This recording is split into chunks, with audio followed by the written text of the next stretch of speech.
Good evening, dear friend. I'm so glad you've joined me tonight.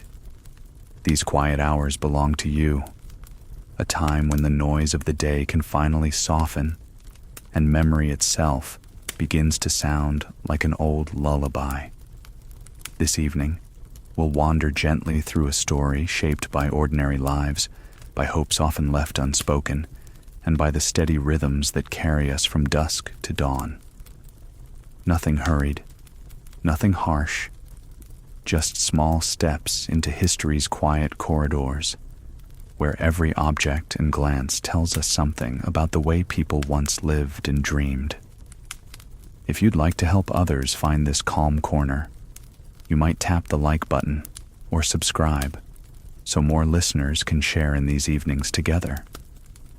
And I would love to know where you're listening from, whether you're in a quiet farmhouse kitchen, by a crackling fire, or perhaps in a city apartment with the window cracked open to the night breeze. So dim the lights if you can. Let the gentle hum of a fan or the whisper of the night air through a window keep you company. Imagine the scent of wood smoke or the faint ticking of a clock. All of it becomes part of the story. And now, let us begin with part 1, a whispered longing. A hidden wish rests quietly in the evening air. There is a moment, just before the lamps are lit, when a house seems to hold its breath. You may know it yourself, that suspended hush when day has not quite ended, yet night has not entirely begun. In such an hour, a woman might pause by the window, her hands folded still, her gaze drifting outward toward the gathering dusk. What she thinks of, no one asks. What she longs for, she does not speak aloud, but the silence around her seems to hum with it, a wish almost audible. The room behind her is simple, a braided rug softened by decades of footsteps, a chair polished smooth by familiar weight, a shelf lined with modest books whose spines lean against one another like old friends. Outside, a single tree stands near the porch, its branches tracing long shadows against the wall as the sun tips westward. The air smells faintly of bread cooling in the kitchen. The day has been lived as so many before it, and yet, beneath its surface, something restless stirs. She remembers perhaps a time when her life felt larger, not in grandeur, but in possibility. A letter once arrived promising travel. A chance was once offered that never came again. Those things have long since folded themselves into memory, yet the echo remains. Now, as she looks into the twilight, she wonders if the years to come will bring only more of the same, the chores, the routines, the reliable pattern of days. She loves those patterns, and yet, tonight, they press around her with a weight she cannot name. The quiet wish is not for riches, nor for renown. It is for a widening, a gentle opening, some small sign that her days are still capable of surprise. She does not pray for it exactly. She does not even articulate it to herself. Instead, she notices how her hand lingers against the cool window glass, as though waiting for something to tap back, a secret message from beyond the pane. The world outside gives her no such answer, only the small, ordinary sounds of evening, the scrape of a cartwheel somewhere down the road, the low murmur of neighbors finishing their supper, the rustle of leaves. These sounds should comfort her, as they always have. Tonight, they only remind her of repetition. She swallows a sigh, not wishing to disturb the stillness. There is tenderness in her restraint. She does not want anyone. Her husband in the next room, the child upstairs, the neighbor who might pass by, to see that longing written on her face. She wants them to believe, as they always have, that she is content. Perhaps she even believes it herself, most days. But tonight, the wish insists on being felt. It is in the way her breath fogs the glass, a fragile halo that vanishes too quickly. It is in the way her shoulders lean against the frame, unwilling to pull back into the brightness of the room. It is in the small pulse of her heart, steady yet questioning, like the faint beat of a drum far away. What would happen, she wonders, if she followed the thread of that longing? Would it lead her out of the house, into the cool evening where the lamps have not yet been lit? Would it carry her down the lane toward the creek, where water whispers secrets to the stones? Or would it simply return her here, to this very spot, but with eyes open wider to the life she already holds? There is no answer tonight, only the sense of something unfinished, a line of music left hanging in the air. She does not resolve it. Instead, she presses her hand more firmly to the glass, leaving a faint print that fades as quickly as it forms. Then she turns, at last, toward the lamplight, her face composed, her steps unhurried. No one in the house will know what passed through her in that quiet interval. No one will ask, and she will not tell. But the wish remains, like the scent of bread that lingers long after the loaf is gone, subtle yet undeniable. And perhaps when she lays her head down later and the night breeze moves the curtains at her bedside, she will remember this moment, not as sorrow, but as possibility. Even unspoken longings have their place, folded gently into the fabric of an ordinary life, waiting for the day when they will be answered in ways she cannot yet imagine. Gentle habits carry the day toward comfort.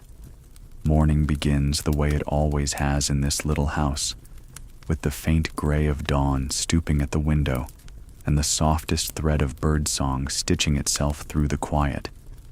Long before the sun decides what kind of day it intends to be, a kettle is set upon the stove, and water, patient as ever, learns how to talk.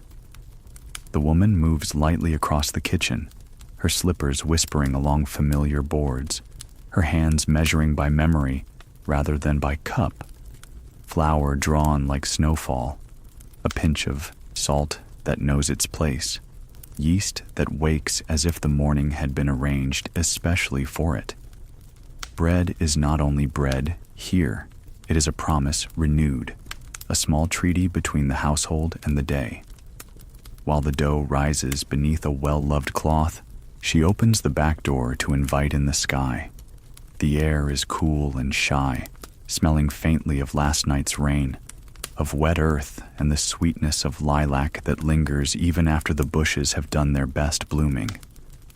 The yard is simple, a line for linens, a narrow path of flat stones, a bucket bruised from years of usefulness. A cat, old, thoughtful, gray, arrives with the air of a guest who knows he will never be refused. He winds around her ankles as if knitting them to the ground, then leaps to the stoop and watches the morning declare itself hour by hour. On the table, the clock with the honest face clears its throat. Its tick is neither loud nor urgent. It is companionable, like an old friend who has learned to speak only when there is something worth saying. The woman wipes the table with a damp cloth, smoothing its surface until it gleams under the window's pale square. She sets out 2 cups without thinking, and catching herself, leaves them there anyway. Habit can be more faithful than reason. It is not sorrow exactly, only the way memory keeps a chair pulled out, just in case. By the time the bread has rounded its shoulders in the pan, the lane behind the house has awakened. A cart rattles by with milk in tin pails. The lids quiver like small cymbals with each rut, and the driver tips his hat with a motion that feels inherited rather than learned. Farther off, a bell rings once from the chapel, not to summon, but to steady, to let everyone know that the day has been counted and will be accounted for. In this town, time travels on foot, She ties on a shawl, though the air does not demand it, and steps out. The walk into town is short but generous. Gardens are beginning their tidy rebellions against the fences, sending tendrils through any gap that will have them. The neighbor's rhubarb, long-suffering and magnificent, leans as if to whisper recipes as she passes. On the porch next door, a pair of boots waits like punctuation after a long sentence. The woman who owns them waves from a rocking chair. They share a handful of words about the weather, which is not quite the weather, but the weather as their fathers would have described it. That is to say, reliable, even when it is not. At the square, the day conducts itself like a modest orchestra. The grocer lifts crates of apples so bright they seem to have been caught mid-sunrise. He trades quiet jokes with the baker, who smells of cinnamon and the stubborn courage of early hours. The seamstress pins a hem with the care of a prayer, and the watchmaker, who loves what he repairs, takes apart a pocket watch as if it were a story he means to tell correctly this time. Children, permitted a small freedom before school, chalk hopscotch on the flagstones and leave their laughter where it can be found later, like a note tucked under a plate. The woman buys tea leaves scooped from a tin the color of old ocean, then pauses at the post for a letter that is not there. The postmistress, who knows the geography of hope better than anyone, offers a kind smile and a second glance at the pigeonholes, making a ritual of the looking. "Perhaps tomorrow," she says, which is what hope usually sounds like in plain speech.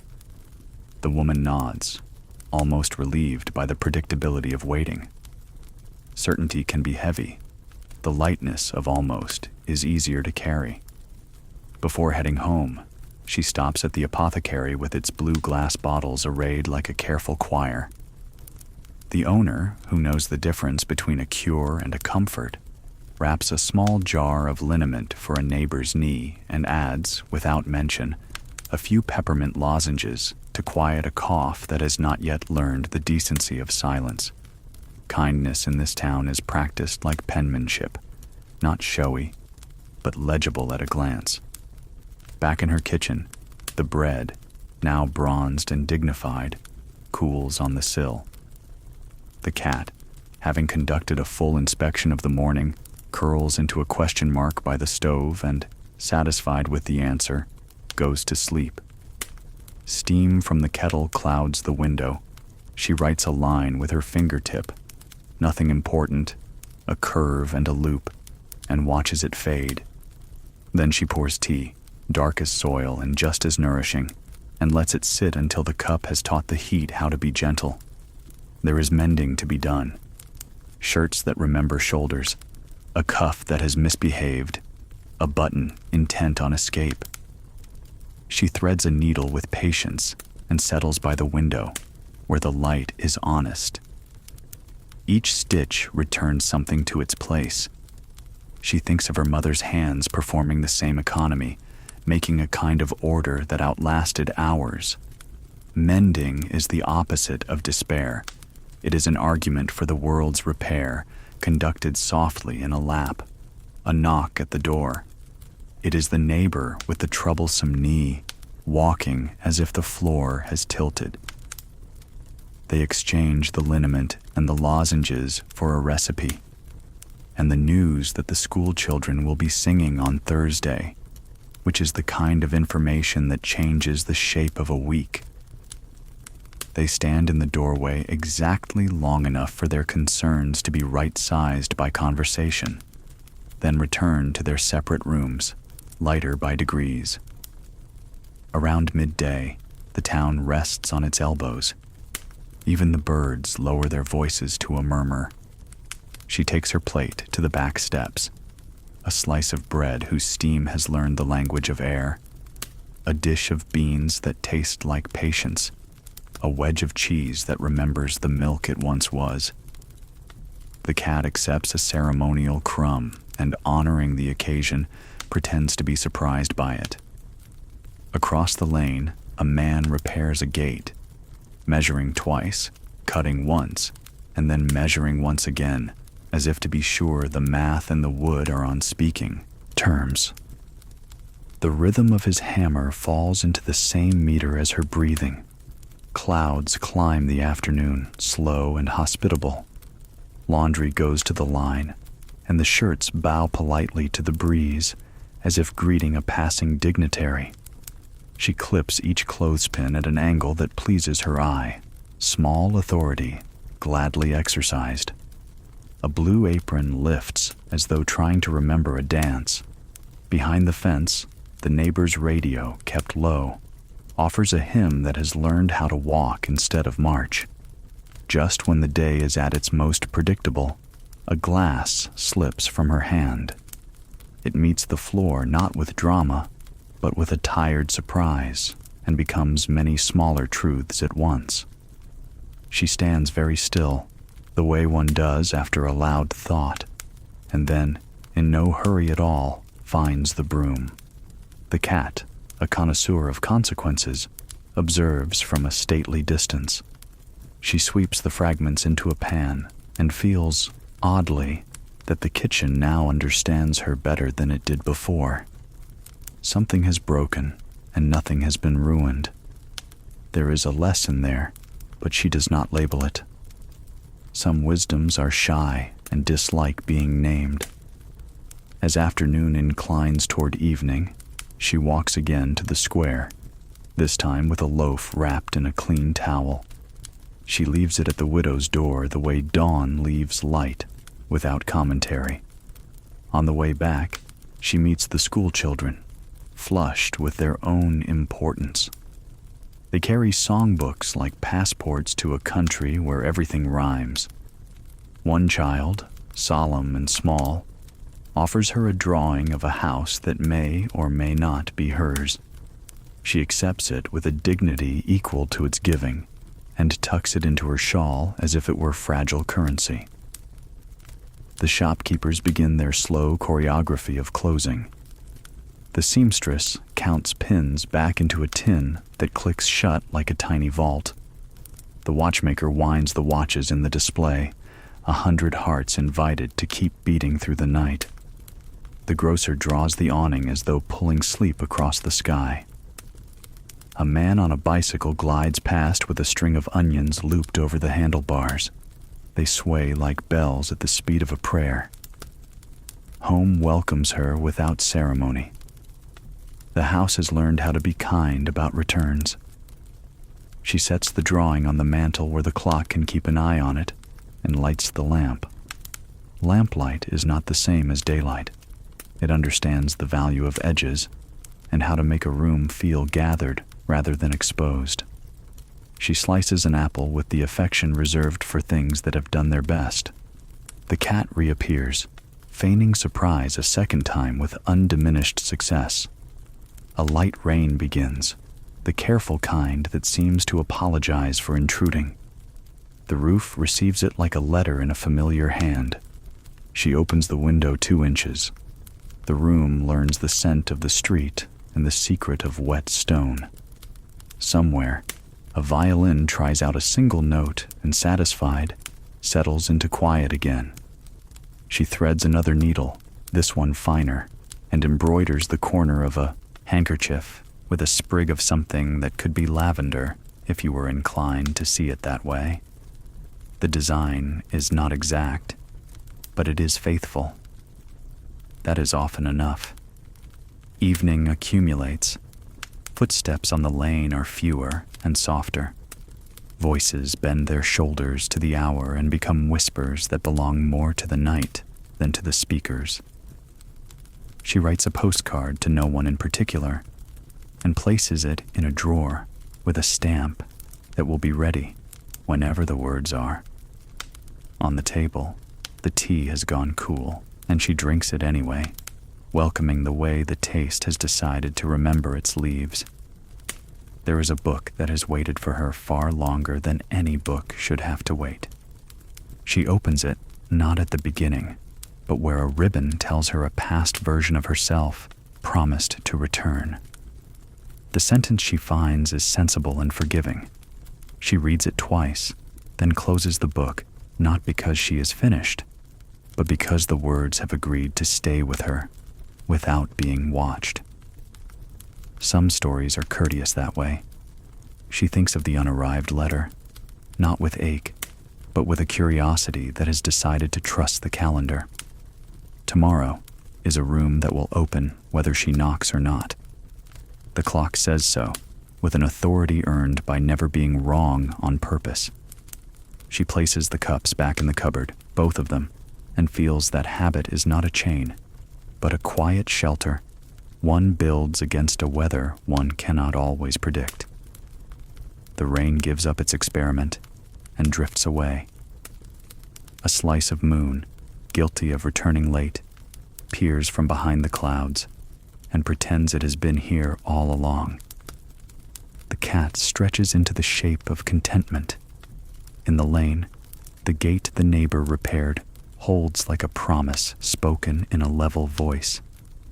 And the woman, whose longing stood at the window last night with its hand on the glass, finds that today, without fanfare, a small widening did arrive, not as a journey or a proclamation, but as a sequence of kindly tasks, each one carrying her forward without asking her to be anyone other than who she already is. The surprise she wished for has chosen a modest costume. It came disguised as routine, and by evening showed its face.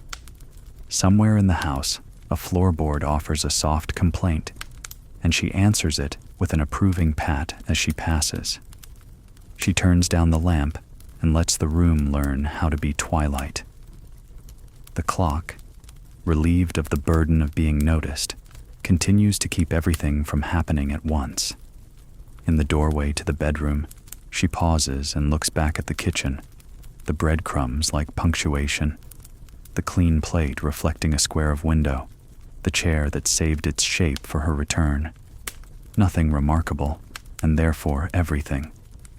Quiet burdens lie beneath ordinary smiles.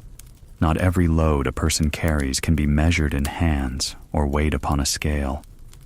Some burdens tuck themselves away, polite enough not to demand attention, yet persistent enough never to leave. They live in the pauses between words, in the way a face tilts slightly when listening, in the sigh pressed down before it can rise. And in this town, where days resemble one another with a kind of familial likeness, those hidden weights walk alongside the familiar routines. The morning begins in brightness, yet brightness alone cannot sweep shadows from the corners. The woman, our quiet observer of yesterday's weaving habits, sets her feet on the floorboards, already aware of a heaviness that did not begin today and will not end tonight. It is not a sorrow she names aloud. Rather, it is the sort that gathers over seasons, like dust on shelves even in the most carefully kept house. She tends to the breakfast table with practiced motions, slices of bread toasted over coals, butter softened just enough to spread, porridge stirred into slow circles. Across from her, her husband folds the newspaper with care. He reads the lines twice, not for lack of understanding, but because certain words press themselves upon him. Prices, taxes, a dispute in the county seat, all printed in black, all leaving gray smudges on his fingers. He does not say what he feels, and she does not ask, yet the weight sits between them, invisible but undeniable, like another presence at the table.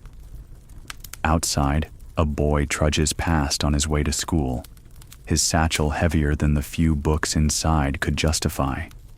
His father lost work last month, and though the child does not know every detail, he senses enough.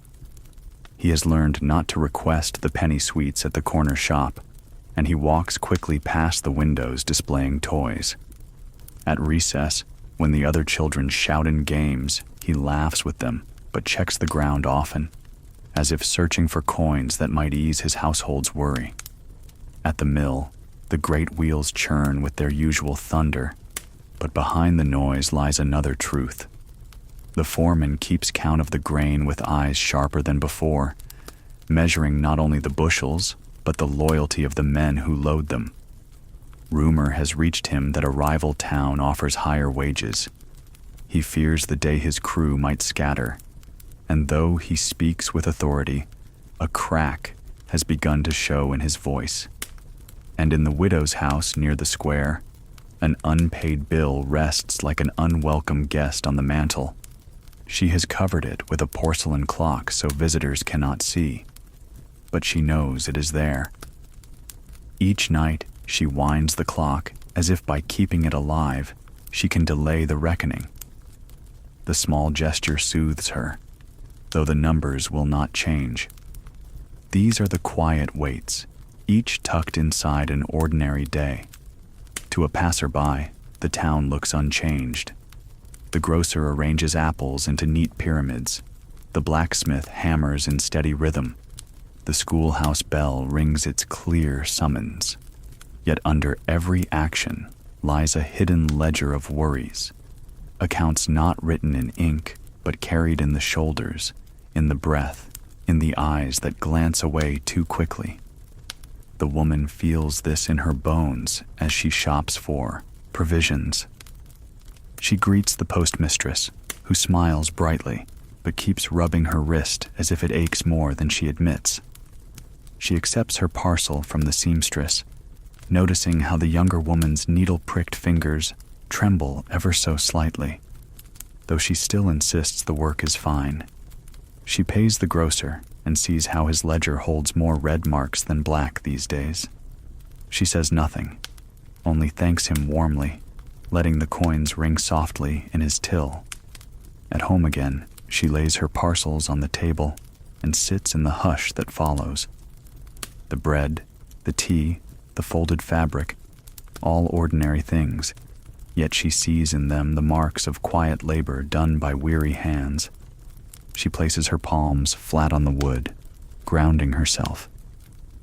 She has her own burdens, small but sharp. A cousin not heard from in months, the creak in her husband's step that he waves away as nothing. The ache of knowing her child will soon wish for more than this town can offer.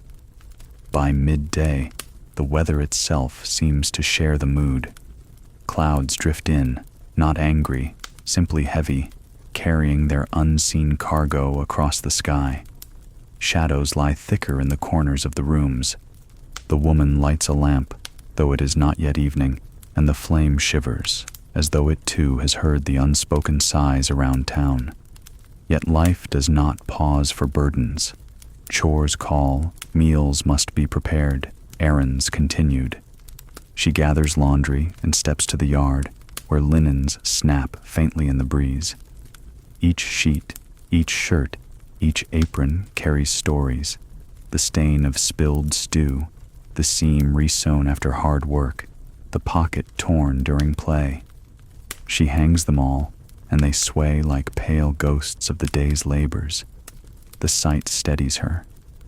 Here is proof that burdens, though unseen, can be carried, washed, pinned, and set to dry. Later, a friend stops by, a neighbor with eyes that laugh easily, but today are rimmed red. They sit at the table with cups of tea, talking of gardens and recipes, while beneath the words runs the undercurrent of a heavier subject, a son who left in anger, letters unanswered. The woman does not offer advice. She listens, and in the listening, something loosens. Tears fall quietly onto the table's worn surface, and the neighbor apologizes for them, but the woman shakes her head. Some burdens are meant to be shared, even in silence. Evening brings its own kind of weight. The family gathers, the child recounting the day at school with stories embroidered larger than truth, his voice eager, his hands drawing shapes in the air. Laughter rises, bright as sparks. Yet behind the laughter, the woman sees the way her husband's shoulders remain tense, the way his eyes linger on the fire as though searching for answers there. She reaches across and rests her hand over his.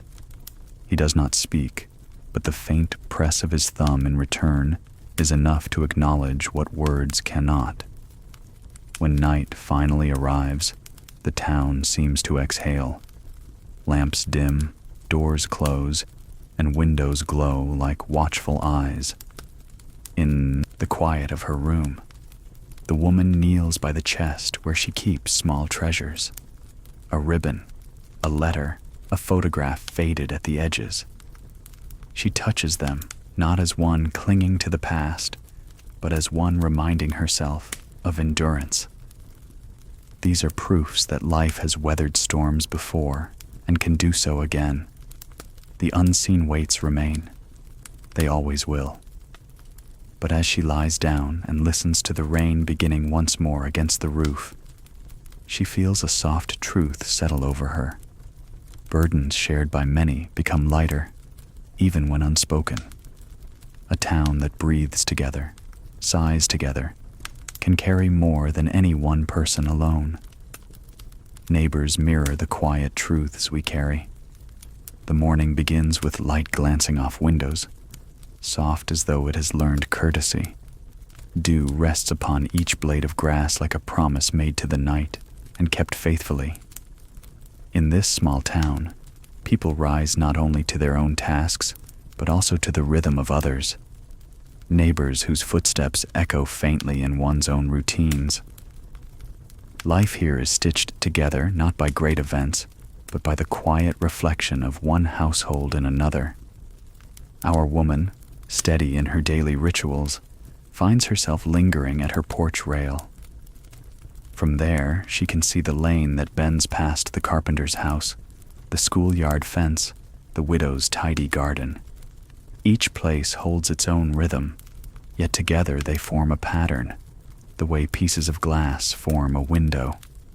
You cannot study one without catching the light of the others. The carpenter begins early, his hammer sounding not in haste but in careful punctuation. Each strike announces that something lasting is being built, though no passerby can say precisely what. The woman listens, steadying herself with that sound. It reminds her that in a world where much is fragile, there are still things shaped to endure. The hammer speaks not of noise, but of patience. From the schoolyard comes another music, the laughter of children that climbs like birds startled into flight. She smiles faintly at the shrillness of it, a sound she once worried might disturb her afternoons, but which now she would miss if silence fell. The children carry secrets she no longer remembers, the way the world seems endless, the way time itself feels elastic. Watching them, she reflects on her own youth, on days when she too ran until her breath burned and her laughter rose higher than sense. The children are mirrors, reminding her of a self she once was and may still be, hidden beneath the layers of adulthood. Then there is the widow, bent among her rows of beans. Each motion she makes is deliberate, slow, respectful of her body's limits. Yet she tends the earth as though it were an old friend who has never failed her. When she pauses, resting her back, she looks toward the lane. Their eyes meet across the morning distance, and in that look there is recognition. Two women carrying different weights, but breathing the same air. Neither speaks, yet the glance itself says enough. You are seen. You are not alone. The woman returns to her kitchen, pours tea into a cup, and sits with the window open so the sounds of others may accompany her. The carpenter's hammer, the children's shouts, the widow's rustle of leaves, all drift in, weaving themselves into her solitude. She realizes that her life, though often quiet, is never truly hers alone. The rhythms of others pulse faintly within her own heartbeats. Midday brings a visitor. The seamstress, arms full of fabric, knocks gently at the door. She has come to deliver a small repair, a shawl whose edge had frayed. She unfolds it with pride, showing stitches so neat They seem drawn rather than sewn. The woman thanks her warmly, pressing a coin into her palm, but the seamstress hesitates. "It was no trouble," she murmurs, her eyes lowering. The woman notices the faint bruise of weariness under those eyes. She does not ask, but she senses the seamstress works late into nights too long. Instead, she offers tea. They sit together by the open window, shawl folded between them like a shared child. Their conversation drifts from fabric to gardens, from gardens to weather, and then to silence, which is not awkward but companionable. The seamstress gazes out at the lane, watching children skip, and sighs softly. "It is good," she says, "to know others are nearby." The woman nods. No great declaration is needed. Presence itself is a form of kindness. When the seamstress departs, leaving the faint scent of lavender soap behind, the woman stands at the window once more. Across the lane, the carpenter now smooths wood with a plane, each stroke whispering of transformation. The widow sits on her porch with a bowl of beans to snap, her hands never idle even in rest. The school bell rings, releasing a tide of voices that flood the street. She thinks then of how each neighbor reflects a part of herself. The carpenter, her wish to make something lasting. The children, her longing for play and possibility. The widow, her endurance through loss. The seamstress, her patience in small labors. It is as though life has placed mirrors around her, each one angled to remind her who she is, who she has been, and who she might yet become. Evening arrives slowly, bringing with it the scent of dinners cooking in many homes. The lane glows with lamplight that spills through curtains. Voices drift like smoke, low, familiar, reassuring. A child is called indoors. A dog barks once, then settles. The carpenter's hammer has fallen silent, but the memory of its rhythm lingers in her chest. She steps outside with a basket of bread to share. At the widow's gate, she pauses, hearing the older woman humming to herself. The tune is fractured but sweet, carrying the memory of someone who once sang beside her. The woman leaves the bread without knocking, understanding that sometimes kindness is best delivered without ceremony. On her return, she passes the schoolyard. It is empty now, but chalk drawings remain on the stones. Uneven lines, circles meant to be suns, letters half-formed. She crouches briefly, tracing a child's scrawl with her finger, and smiles. These marks, though soon to be washed away, mirror the marks in her own life. Efforts imperfect, but sincere, destined to fade, but meaningful while they last. At her porch once more, she sits in the twilight. The cat curls beside her, a warm weight against the cool air. She listens. In the quiet, she hears not silence, but the echoes of her neighbors. The carpenter's steady labor, the seamstress's shy sigh, the widow's humming, the children's laughter. All of it is in her now, reflected inward. She realizes, with a gentleness that does not need words, that the life she sometimes feared too small is in fact vast, made so by all the lives mirrored around her. No longing is hers alone. Each desire, each sorrow, each quiet triumph finds its echo nearby. And so she leans back, letting the chair rock slowly, letting the night gather. In the window across the lane, a lamp glows like a star brought down to earth. She nods toward it, as one might nod toward an old friend. The house, the street, the town. They are all mirrors, and she, reflected within them, reflects them in return. Companionship softens the hush of solitude. There are friends who speak, and there are friends who simply remain, patient as a chair by the window, steady as a tree that keeps its post through every season. In a town like this, where days move at the pace of a careful hymn, companionship often arrives without ceremony. It slips into rooms the way lamplight does, quietly, and all at once everything is easier to see. Morning opens with a small chorus of helpful presences. The cat, senior officer of domestic morale, patrols the thresholds and approves them with a slow blink. A kettle takes its patient time, filling the corners of the kitchen with its low, kindly breath. From next door comes the soft clatter of cups, the neighbor's breakfast, each sound a reassurance that others are awake, that the day is not a solitary endeavor. Even the old clock holds its end of the conversation, ticking like a polite reminder that time, though constant, is not a tyrant when shared. Our woman moves through her rooms as one might move through a garden she did not plant alone. The quilt on the bed was pieced by her mother and 3 aunts over one winter that would not hurry.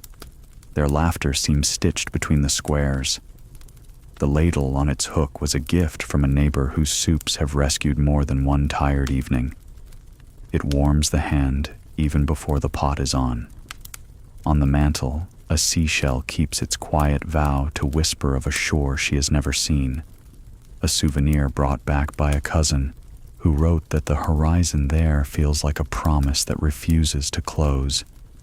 Companion pieces, all of them, objects that remember for her, stand beside her, and ask nothing in return.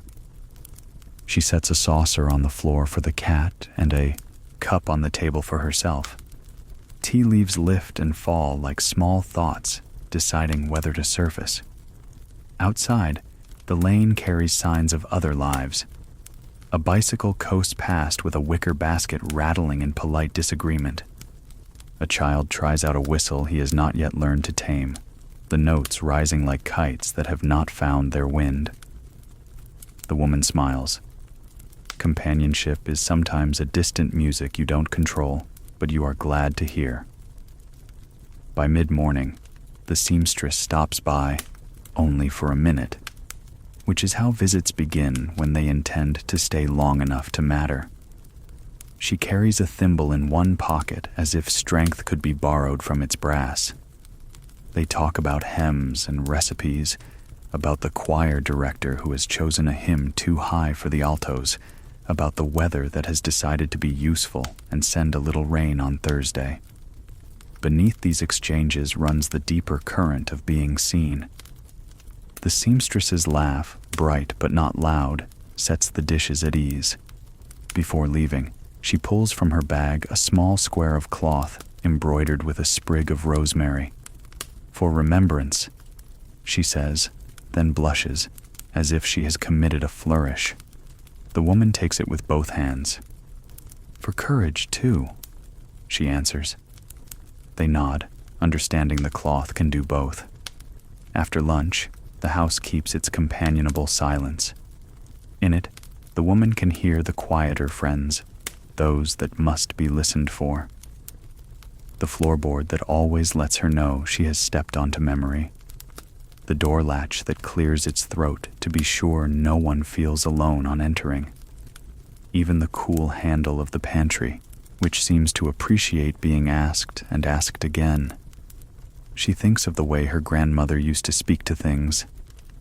"Thank you, kettle." "Well done, broom." It had sounded quaint when she was young. Now it feels like a gentle treaty with the world, an acknowledgement that use is a kind of conversation. She sits in her chair by the window, the same place where last night she stood with the unspoken wish pressing her palm to the glass. The chair receives her as an old friend would, without comment on where she has been. She picks up her mending basket. Thread passes through cloth, and with each stitch, a small repair is negotiated between what frays and what holds. The cat relocates to her lap, heavy with trust. Together, they listen to the afternoon sorting itself into soft parts. Across the way, the widow appears on her porch with a bowl of peas to shell. Shelling is a work that invites company. hands free to learn the motion while thoughts roam where they please. The woman lifts her basket and walks over. They do not speak at first. Peas find the bowl with soft clicks, green as quiet hope. A breeze revises the heat into something readable. At last, the widow says, "He used to hum while we did this." The woman waits. Could never keep the tune, mind you, but he said peas don't judge. They smile.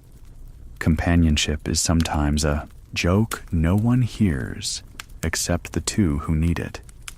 Eventually, the talk grows taller, past peas, beyond recipes, up into that landscape where losses are discussed without being pulled apart. The widow tells a story about the earliest days of her marriage, not the big story that is always told, but the smaller one about the time they moved a wardrobe up the narrow stairs and laughed until they had to sit down halfway. The two of them trapped there like travelers who had mistaken a staircase for a map. There was no one to call, she says, just us and the wardrobe and the ridiculousness of it all. The woman can see it. Two people caught between floors, choosing laughter over impatience, discovery over complaint. This is what companionship does. It remembers the absurd rescue and brings it forward years later to rescue again. On the walk home, she meets the watchmaker locking his door. He holds up a little glass dome. Inside, a brass bird nods to itself, powered by a spring wound long ago. Still going, he says, because someone bothered to wind it. He does not mean only the bird. They stand for a moment, the ticking between them like a third voice, and then part with the kind of brief bow that leaves dignity in the street. Back at her own gate, a small surprise. A bouquet of field flowers waits in the shade, wrapped in pages from last week's paper. No note. The flowers smell like the bright edge of a meadow, and the ink smells like headlines that have learned to be useful after they were finished being loud. She does not puzzle over the giver. In towns like this, anonymity is not secrecy. It is a modesty that refuses to make a sermon of its kindness. She frees a jar from the pantry and gives the flowers a new address on the kitchen table. The room lifts a little, as rooms do when given color and water. Toward evening, companionship takes a different shape. Children travel past like small comets, streaks of talk, brief flares of accomplishment, and then the quiet dark after they have gone inside. The carpenter's hammer falls silent, but its echo lingers in the wood it shaped. The seamstress passes with a folded dress box, walking carefully as if it contains a morning. The grocer pulls his awning with the respectful tug one gives a bell cord in a chapel. Inside the house, dinner is the sort of meal that does not require conversation to justify itself. A soup that tastes like it learned from yesterday how to be better.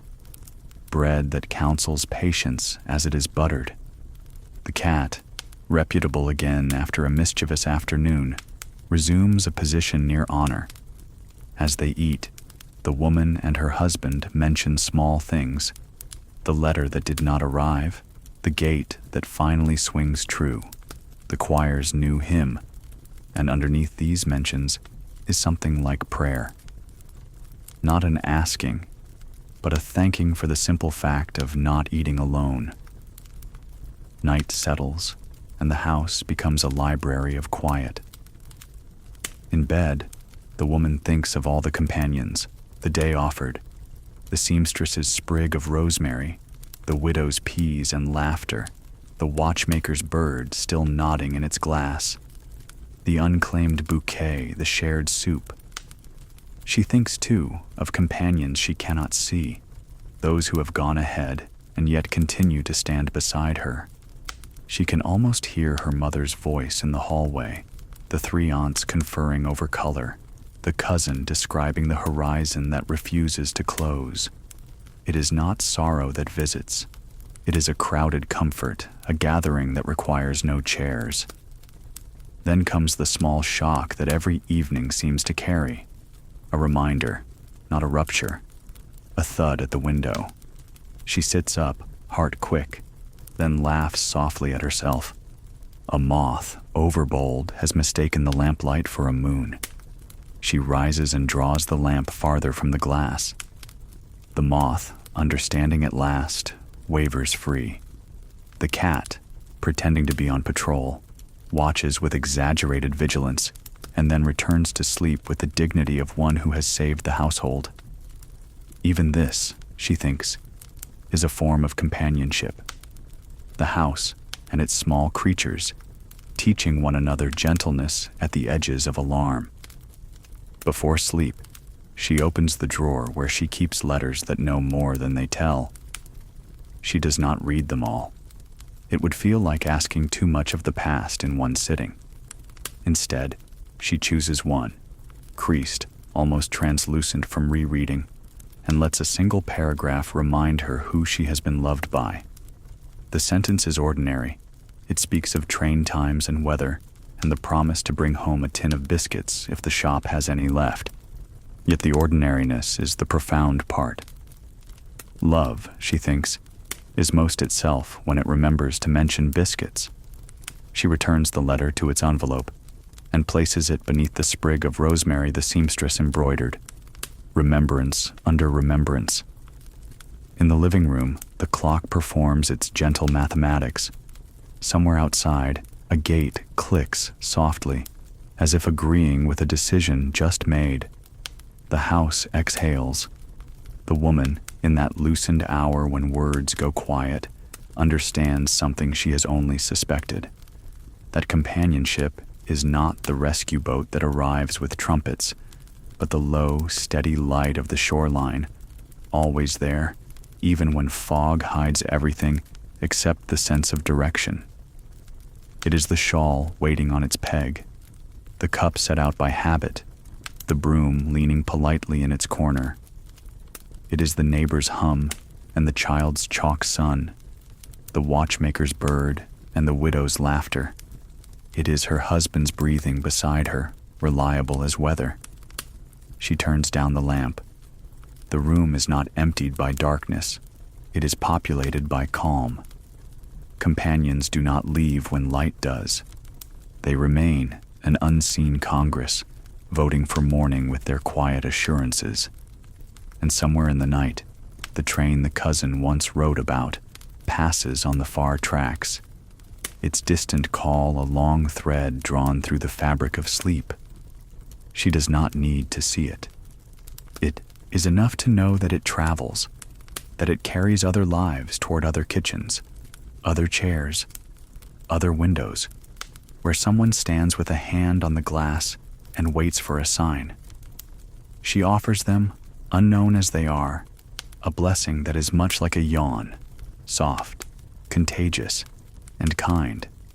In this way, the hush of solitude is softened, not by words, but by presences, objects and animals, neighbors and memories, voices and silences.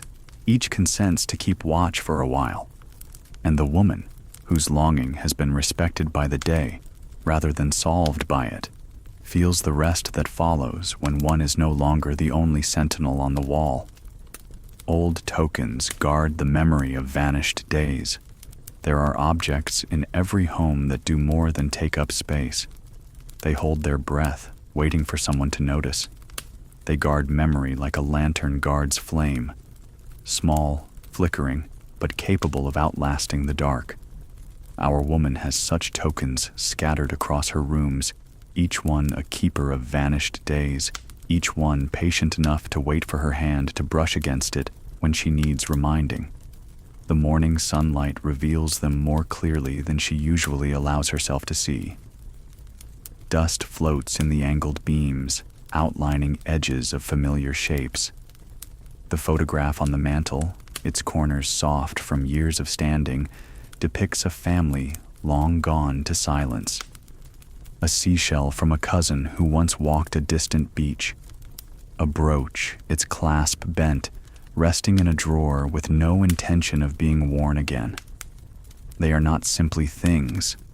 They are witnesses that refuse to leave. She begins her day with chores, but each task takes her past one of these small guardians. While sweeping, she notices the faint gleam of the brooch, and for a moment, she remembers her mother fastening it for a Sunday outing, the way the clasp had pinched her thumb, the laughter that followed. While dusting the mantel, her fingers graze the photograph, and she recalls how the family had gathered under a tree for that long-ago portrait, the photographer calling for stillness just as the wind decided to blow. Objects like these carry a kind of mercy. They do not demand. They simply wait, willing to let her borrow their strength when her own feels thin. At noon, she opens the trunk at the foot of her bed. This trunk is the heart of her tokens, the place where memory rests folded, stitched, written. She lifts out a shawl worn at the elbows and breathes in its scent. Faint now, but still enough to recall a winter evening when voices gathered around a fire and told stories to keep the cold at bay. She touches the edge where her aunt had repaired it, the stitches uneven, as if hands had hurried not from carelessness, but from eagerness to finish before the tale being told ended. Under the shawl lies a stack of letters. She unties the ribbon, yellowed and fragile, and reads one aloud to the quiet room. The ink has faded, but the words hold steady. They speak of a journey by train, of hopes for a return, of a promise that feels as present now as the day it was written. She reads slowly, savoring each line, as if the voice of the sender might return if she gives it enough patience. The cat, sensing the mood, curls against her leg. Companionship and tokens work together like two hands holding the same memory. The woman sets the letter back and places her palm on the trunk's lid before closing it. The gesture is part farewell, part gratitude. These tokens do not trap her in the past. They remind her that she has roots deep enough to steady her. Afternoon drifts by. The air grows heavy, clouds gathering with a hush that promises rain. She chooses this moment to polish the small mirror by the stairs.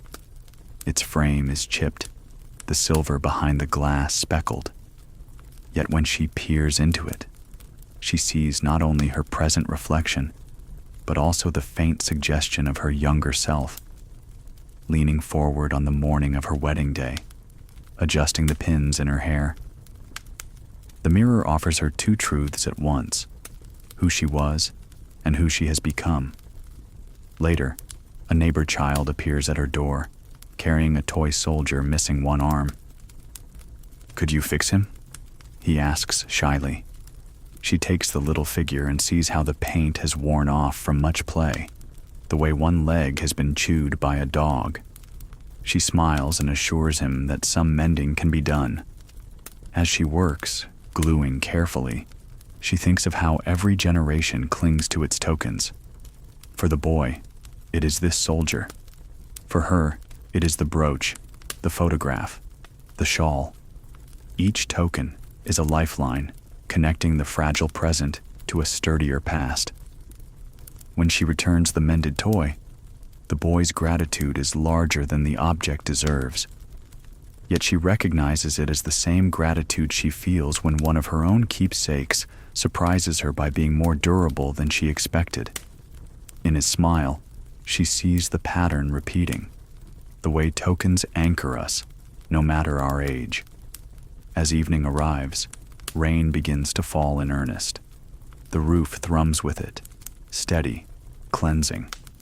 She places the photograph face down to protect it from stray drops drifting through the open window. Then she sits at her writing desk, pulling out her journal. In it, she sketches the outlines of her tokens, the brooch, the seashell, the shawl. She does not describe them in detail. She knows them too well, but she writes of the feelings they stir. The way the seashell sounds like absence filled with longing. The way the shawl feels like warmth that refuses to leave. The way the brooch shines even with its bent clasp, like resilience disguised as jewelry. The act of writing turns the tokens into words, and words into new tokens. She wonders if someday someone will find her journal and treat it as carefully as she treats the letters bound with ribbon. Perhaps her thoughts will be someone else's lantern. Night deepens. The rain softens, then ceases. The room smells of damp earth and cooled stone. She places the journal beside her bed, knowing she has added another thread to the tapestry of memory. The tokens around her seem to nod in agreement, their patience unbroken, their purpose fulfilled once more. She lies down, and before sleep claims her, she lets her eyes rest on the seashell one last time. It is a small thing, and yet it carries a horizon. That, she thinks, is the true gift of tokens. They make the faraway near, the gone present, the vanished enduring. Small mercies brighten an unseen doorway. There are days when the weight of living presses more firmly on the shoulders, and yet, like a hand reaching out from the dusk, some small mercy arrives. Not a thunderous miracle, not a trumpet in the sky, but a gesture so modest it could almost be missed. Still, it steadies the heart as surely as if it were carved in stone. This morning begins in a way that suggests heaviness. The sky lingers in gray, reluctant to brighten. The bread she slices feels denser than usual, as though even yeast has its moods. Her joints ache in the quiet way they sometimes do when the rain has already passed, but left its ghost behind. She feels herself moving slowly, with the reluctance of one asked to carry more than her share. And then, a knock at the door. She opens it to find a child standing there, no taller than her hip, offering a basket of apples so red they might have been polished by sunrise itself. The child stammers, "Mama said you should have these. We had more than we can eat, that is all." A gift, explained in 10 words and sealed by shy eyes. She accepts them with a warmth she had not expected to feel today. The apples, still cool from the tree, rest in her palms like tokens of grace. She sets one on the table and slices it. The crisp snap, the sudden perfume of sweetness, the pale flesh gleaming against the gray day. It is more than fruit. It is reprieve. She eats slowly, marveling at how simple abundance tastes when it arrives unasked. The heaviness in her chest loosens. She places the rest of the apples in a bowl on the counter, letting their color hold the kitchen brighter. Later, while walking down the lane, she hears her name called. The widow across the way waves her over. "You left bread at my gate the other evening," the older woman says.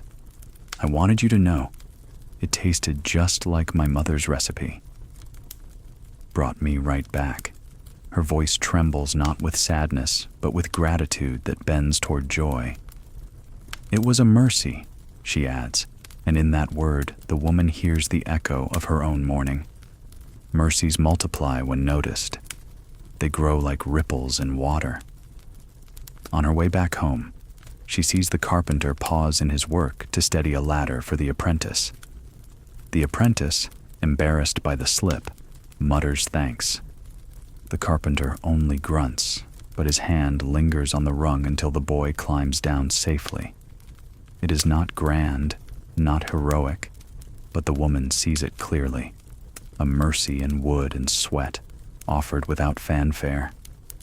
Afternoon brings the seamstress again, this time carrying a parcel. She has mended a shawl, though not asked, and presents it shyly. "I thought the stitches might hold better this way," she explains. The woman unfolds the cloth and runs her hand along the seam. The needlework is strong, but the mercy is stronger. The seamstress gave time she could have kept for herself. The woman insists on making tea, and together they sit by the window. They do not speak of mercies, but they do not need to. The air is full of them. As evening edges closer, she remembers a letter tucked in her trunk. It was written years ago by a cousin who had little to give but words. The letter describes a journey across a barren landscape where trains stopped for no reason, where meals were plain and thin. But one morning, the cousin had written, a stranger pressed half his bread into my hand without a word. I do not remember his face, but I remember the mercy. She reads the letter aloud to herself, and in the room it feels as though the cousin is speaking again, bridging years with a single kindness. She folds it carefully, ties the ribbon once more, and places it back in the trunk. Night descends gently, and lamps flicker on along the lane. A soft rain begins to fall, tapping on roofs as though it has learned politeness. She steps onto her porch and breathes in the damp air. Across the street, she sees the widow lighting a lamp. From the carpenter's house comes the faint glow of fire in the stove. Each window is a doorway, brightened by some mercy within. The cat nudges her ankle, demanding attention in its imperious way. She bends to stroke its back, feeling the steady rumble of its purr. Even this is mercy, small, insistent, certain. She lifts the cat into her arms and carries it inside, the two of them wrapped in quiet understanding. Before retiring, she slices another apple from the basket given that morning. She sets half of it aside on a plate by the window. For whoever needs it, she whispers, whether she means the cat, the night itself, or some invisible presence she does not know. She eats her share slowly, smiling at the thought that mercy can be shared even in gesture alone. As she prepares for sleep, she looks around her room. The shawl lies folded neatly, mended stitches gleaming faintly in lamplight. The trunk rests at the foot of her bed, holding its patient cargo of memories. On the counter downstairs, the apples shine like lanterns in their bowl. She feels surrounded by mercies, each one small enough to overlook, yet together vast enough to cradle her weary soul. She lies down and closes her eyes. The rain continues softly, a lullaby on the roof. She thinks of the child's gift, the widow's gratitude, the carpenter's steady hand, the seamstress's careful stitches, the cousin's long-ago bread, the cat's rumble. None of them were asked for. All of them were given. That is what mercy is. And as sleep draws near, she realizes it is not the grand gestures that keep the world from unraveling. It is the small mercies, unseen by most, that brighten the unseen doorways of our days and make them livable. Kindness spreads in circles across the town. There is a truth that never grows old. Kindness does not stay where it begins.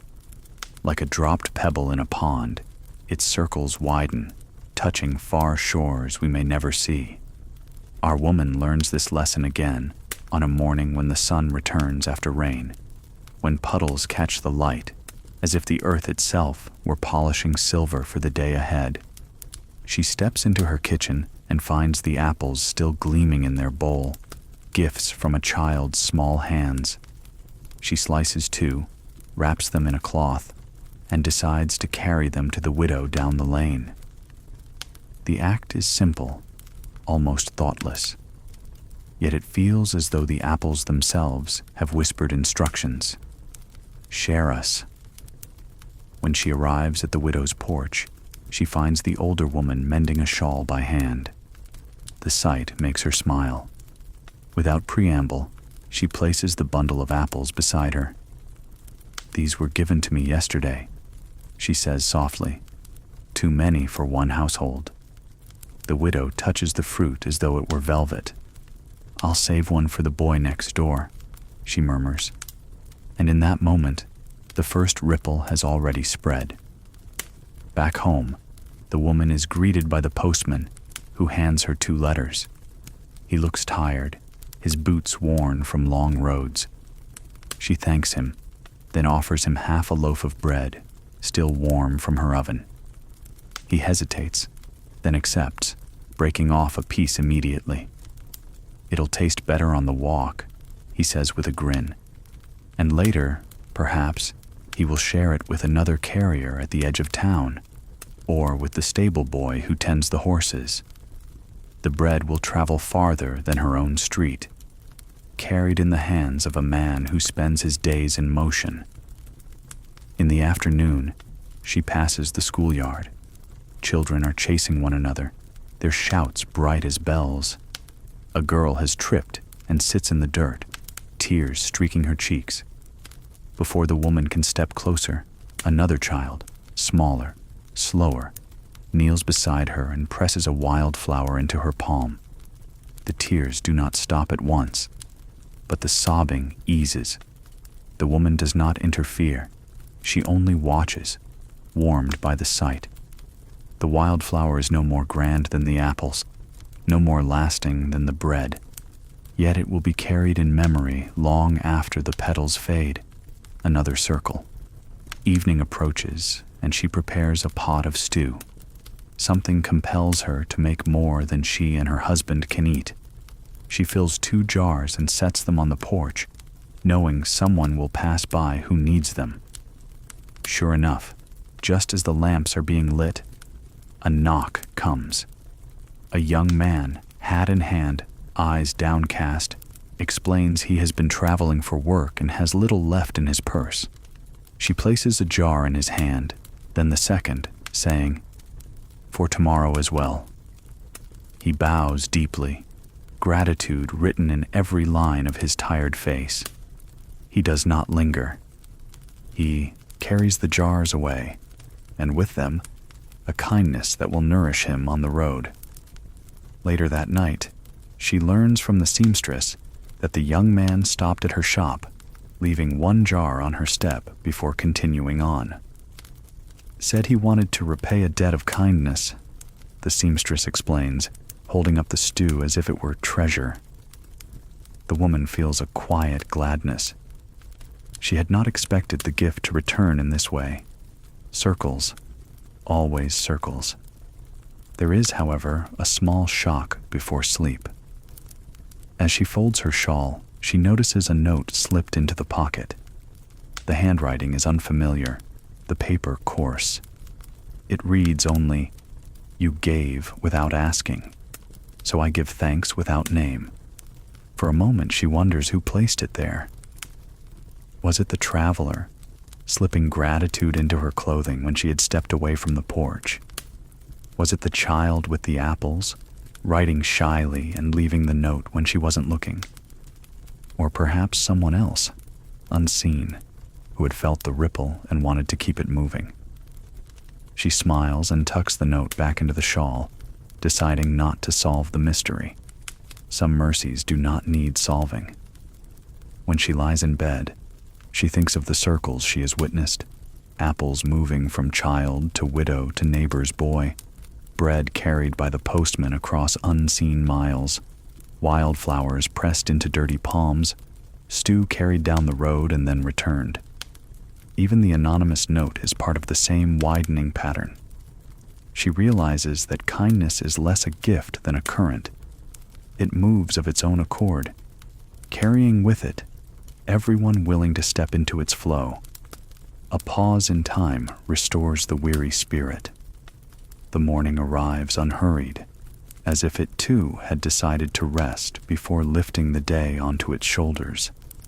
Light does not spill so much as drift, a pale wash on the floorboards, a quiet touch on the chair arms, a patient gleam along the rim of a teacup left to dry.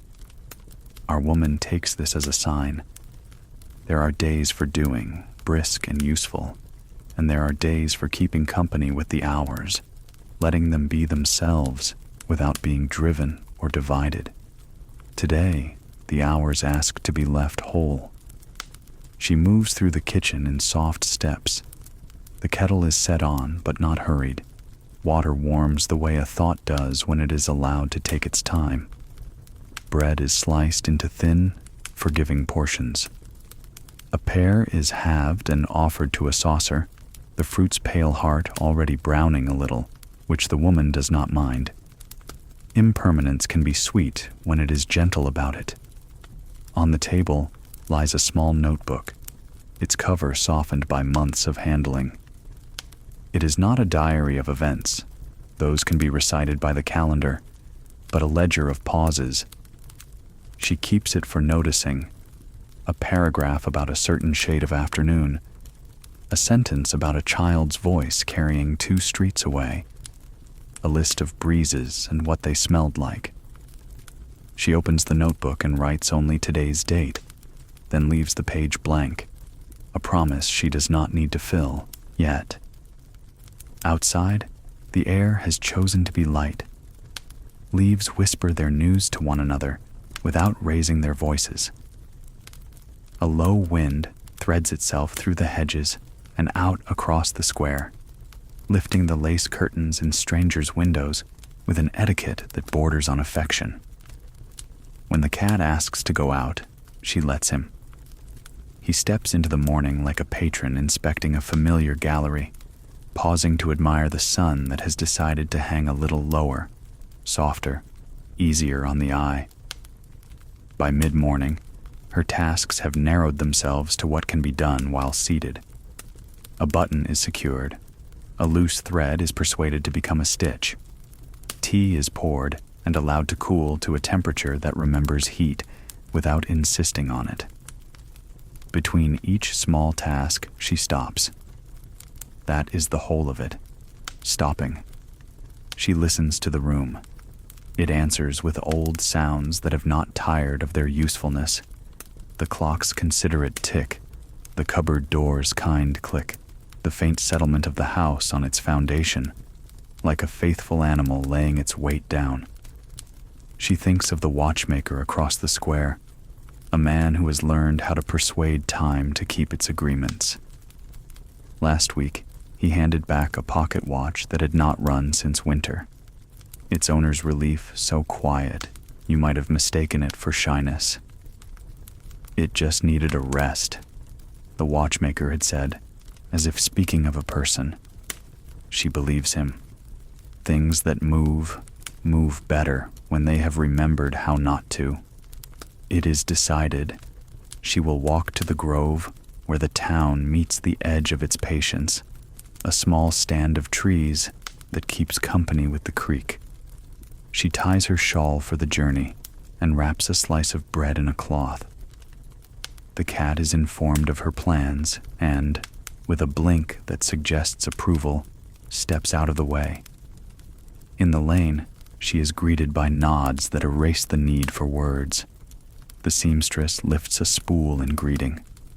The carpenter raises a hand without interrupting the line of his saw. The widow, shelling peas, pauses long enough to say, "The trees are in a listening mood today." The path to the grove is unambitious and therefore perfect. It asks nothing more than to be walked. Grass presses down underfoot and rises after, forgiving. A dragonfly threads past like a stitch of turquoise. A cloud reconsiders its shape and decides on a softer version. The creek, when she reaches it, is in the business of persuading stones to consent to smoothness, an argument it will win only over years, which suits both parties fine. She finds her favorite place, a bench whose slats remember every person who has rested there and hold those memories without confusing them. The bench is shaded by an ash tree that has learned how to cast shadow without severity. She sits and feels the weight she didn't know she carried lay itself down. The first minute is the longest. The mind, still laced into the boots of doing, will not take them off easily. It paces, offers lists, suggests improvements. She lets it. Lists run out of breath when ignored. Improvement, left without an audience, slips out the back door. The second minute is lighter. By the third, she has noticed the particular way the creek's voice changes when a breeze runs against its surface. Water talks faster when it has company. Across the grove, a boy and his grandfather arrive with a jar and a string. The boy holds the jar like a lantern and is all purpose, all forward motion. The grandfather's pace is what the day prefers. They take a place on the bank and begin their work, which is not the catching of anything so much as the keeping of time together. Every so often, the boy calls out the inventory of minnows they will not capture. The old man nods, an archivist of joy. Downstream, the watchmaker has come to take a noon of his own. He removes his hat and places it beside him on the grass, then holds his hands palm up as if to see whether the day will read them. He closes his eyes and listens for the difference between wind in leaves and wind on water. Even with his eyes shut, he wears the expression of someone attending a lesson he has been waiting to begin. The woman unwraps her bread and eats slowly. The taste is familiar, which is another word for welcome. A finch practices an argument and then abandons it for a melody. Somewhere, horsetails knock their small wooden knuckles against a fence post. The world performs its quiet recital. Nothing demands applause. Her shoulders answer by lowering themselves without consulting her. She takes out the notebook. The blank page glows like a lake set in paper. She writes, "Today the wind decided to do the walking for me."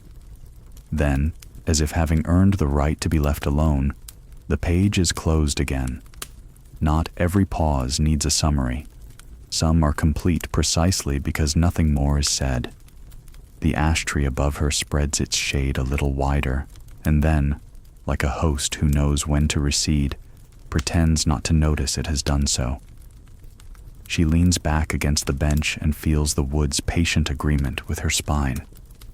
A bee, purposeful but not hasty, considers the seam of her shawl, and having concluded it contains no flowers, moves on without disappointment. She thinks of the widow's remark about trees listening. It is true. This one keeps confidences better than any person could.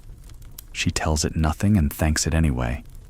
In time, and this is the heart of pausing, she feels the day standing still around her.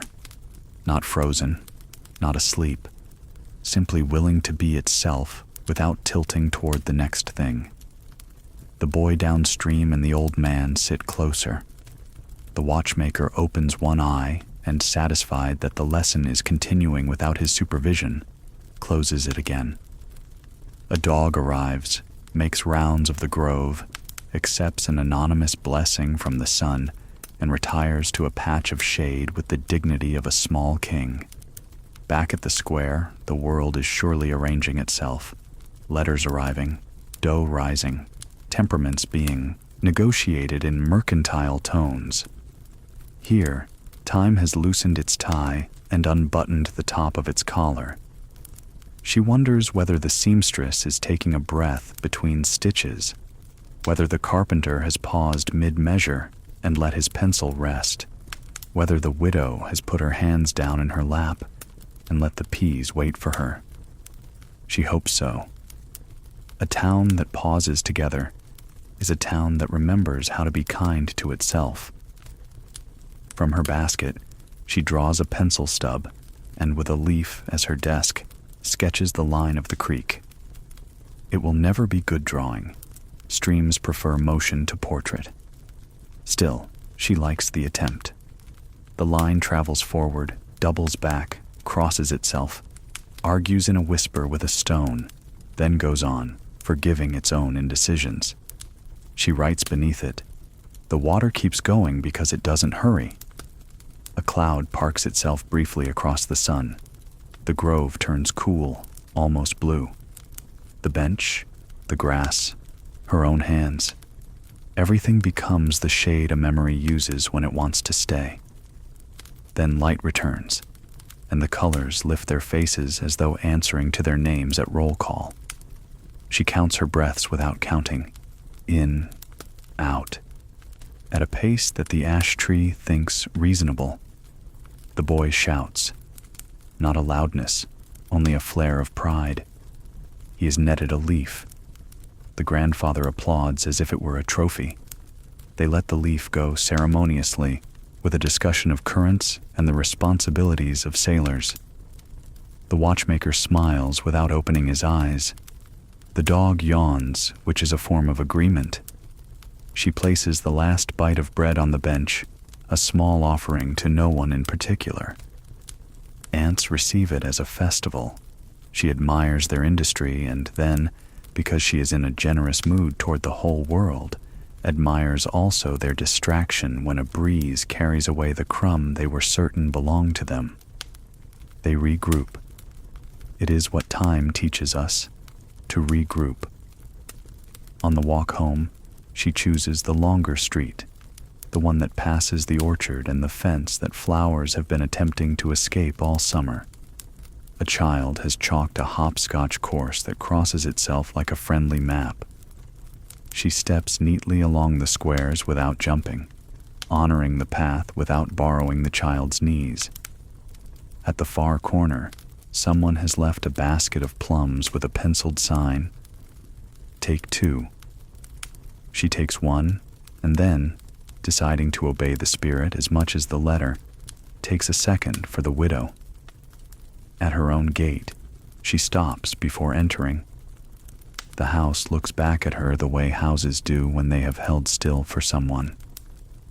In the window, the lace curtain is the exact white of the cloud she watched earlier. On the sill, a fold of shadow mimics the creek's curve. She could swear the door has leaned a fraction closer, as if to ask how the grove is this time of year. Inside, the coolness is a blessing kept. She leaves both plums on a plate, a small still life for later, and pours water into a glass. It tastes like its own intention. In the afternoon hush, she winds the clock one full turn and no more. It thanks her with a sound that is almost, but not quite, words. She thinks of the watchmaker again, of his hands upturned to the day like two small boats accepting whatever the tide will permit. She thinks of the boy and the jar, of the grandfather's patience, of the dog sovereign in his patch of shade. She thinks of how time can be coaxed to lie down beside us if we stop insisting it run. Then, without ceremony, she lies on the settee and lets her eyes close. She does not sleep. She performs a more delicate act, the half-waking that honors the minute as a complete thing. When she wakes again, the room has moved one color toward evening. Shadows have decided where they will spend the night. The cat has returned and taken up a post as if he had always been there.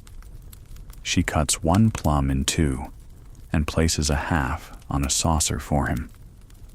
He is puzzled, but gratified by the attention. She eats her share and finds that the fruit is not an argument at all, but a quiet yes. Before the lamps are lit, she writes in the notebook, held by trees, mended by water, taught by wind. She could add more, a list of specifics and the order in which they came, but the page does not call for it. She closes the book and places it on the sill, where the last of the day can read it if it wishes. Evening, courteous as always, waits for her to be ready. She rinses the glass, folds the shawl, straightens the chair. The town resumes its volume by half a notch. The seamstress's door, the carpenter's closing draw of the plane, the widow's window shade coming down with a whisper like a secret kept.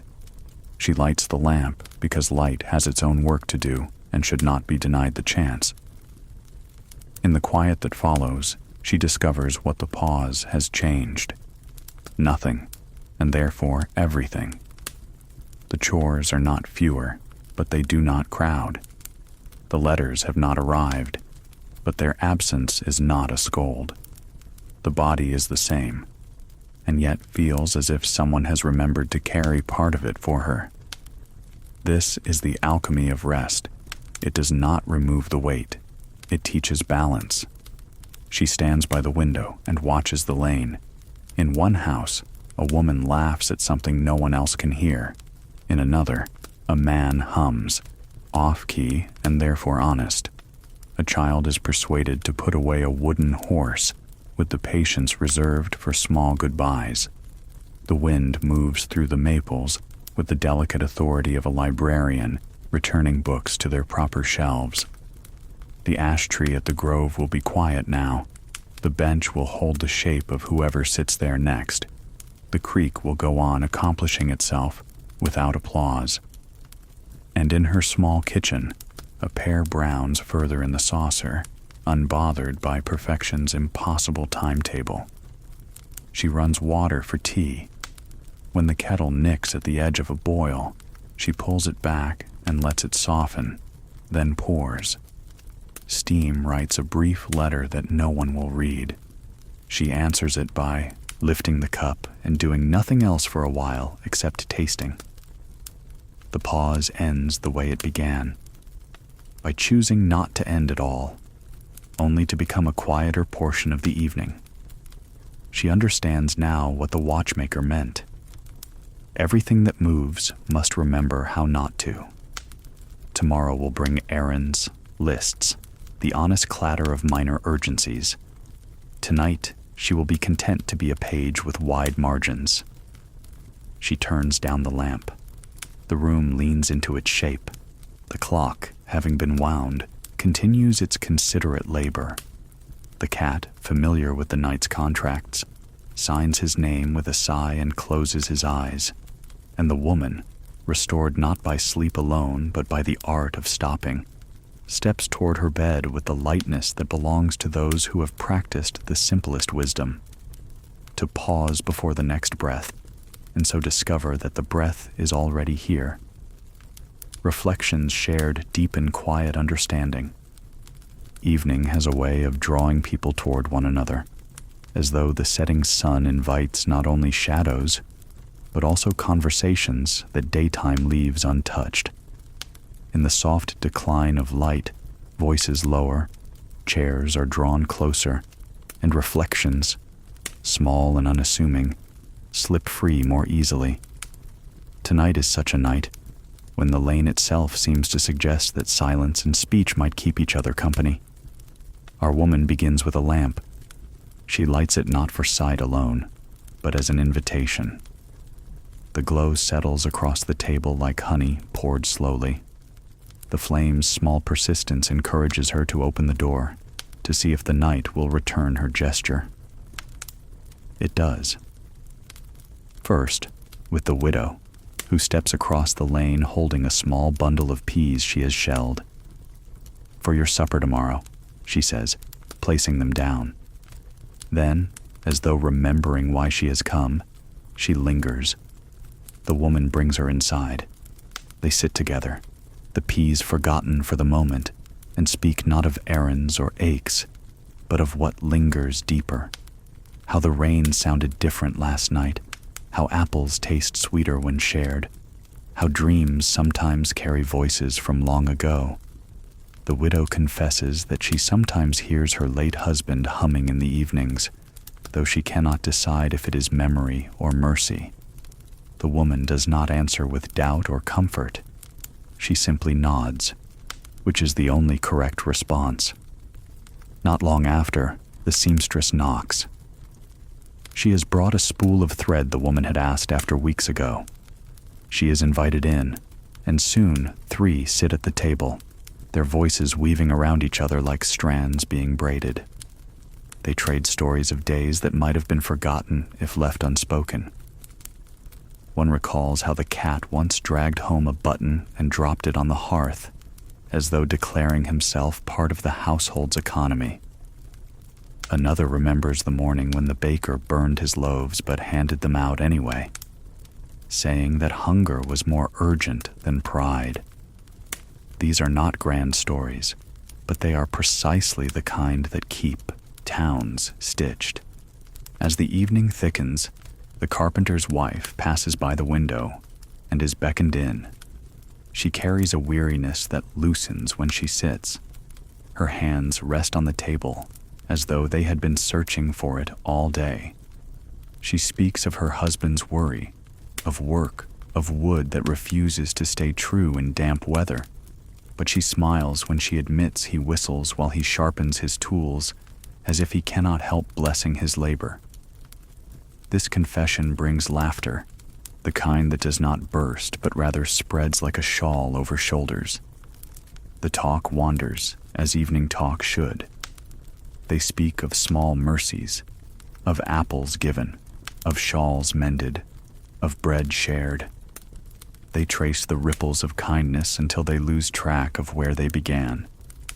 Then someone mentions the grove, the way the creek persuades the day to pause, and for a moment silence takes its rightful place at the table. The silence is not empty. It is full of agreement. The woman feels her heart open, not with grand declarations, but with the ease that comes when burdens can be laid down among friends. She speaks of her own fears, how sometimes she wonders if all her small acts matter, if kindness shared truly holds the power to withstand sorrow. The widow reaches across the table, her hand warm despite its tremor. "It matters," she says firmly. "It matters because you ask the question. Those who never ask, they are the ones who forget to give." There is a small shock, quiet but sharp.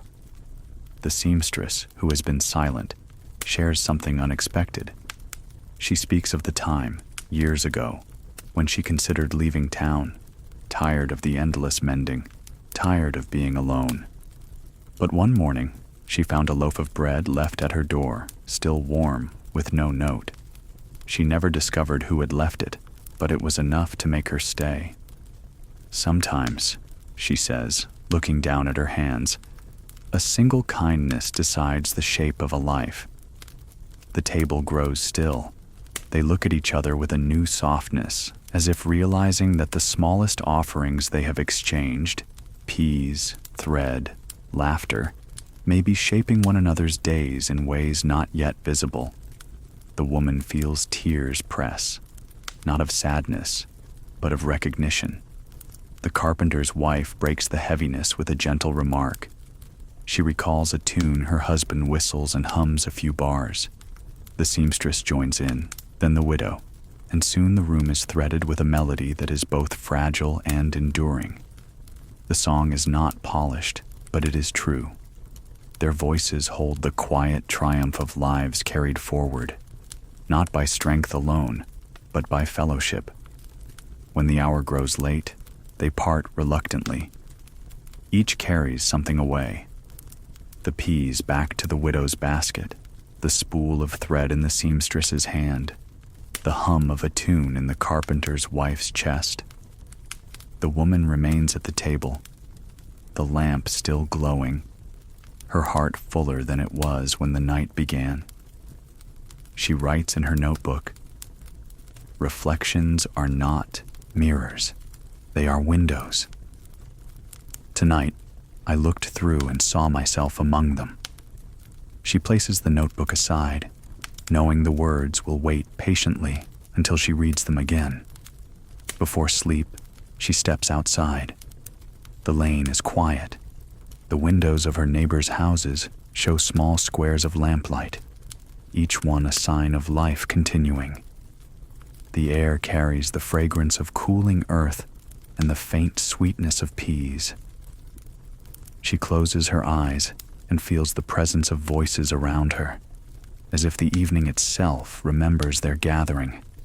And she thinks, perhaps reflections, when shared, are not about what we see of ourselves, but about what we make visible for each other.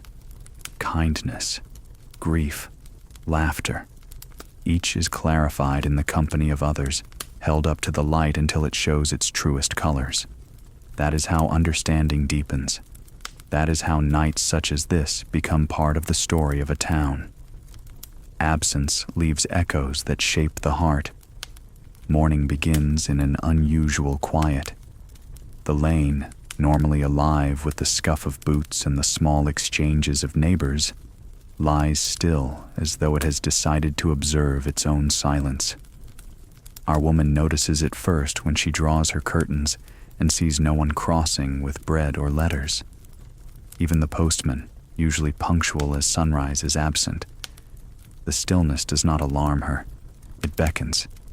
Yet beneath its beckoning is something else, an echo of someone missing. She dresses slowly, listening. The house itself seems subdued, boards creaking less, the kettle reluctant to whistle. She steps onto the porch and lets the morning air announce itself. A faint chill, the smell of damp soil, a sparrow's solitary note. Each carries the shape of what is not present. The sparrow sings, but without the chorus of its kin. The air moves, but without laughter carried across it. The soil is damp, but no one walks upon it yet. She wraps her shawl tighter and walks to the widow's house, expecting to find her seated on the porch with her mending. The chair is empty. The shawl draped there still holds the fold of her shoulders, but not the warmth. The woman pauses, uneasy. She knows absence well. It always speaks without words. She listens to the empty chair until she can almost hear it sigh. A neighbor calls from across the square, her voice low. She's gone to the doctor this morning. Nothing serious, she hopes. The woman nods, comforted but not entirely soothed. Absence has already lodged itself in the day, and once it has taken a room in your thoughts, it tends to stay. On her way back, she notices the seamstress's shop shuttered. A sign says only, "Closed for the day." Again, not alarming, but echoing. 2 absences now. 2 silences placed where conversation usually stands. She thinks of her notebook and how she writes of breezes, of rain. Today she would have to write of what is not there. At home, she prepares tea, but finds herself pouring into 2 cups instead of 1. She laughs softly at the mistake, though it does not feel like a mistake at all. It feels like acknowledgement. The empty cup sits across from her, steam curling upward in a mute testimony. She lets it sit until the steam fades, then drinks her own cup slowly, as though honoring the companion who did not arrive. Later, she takes a walk to the grove, hoping the creek might distract her. Instead, it mirrors her thoughts.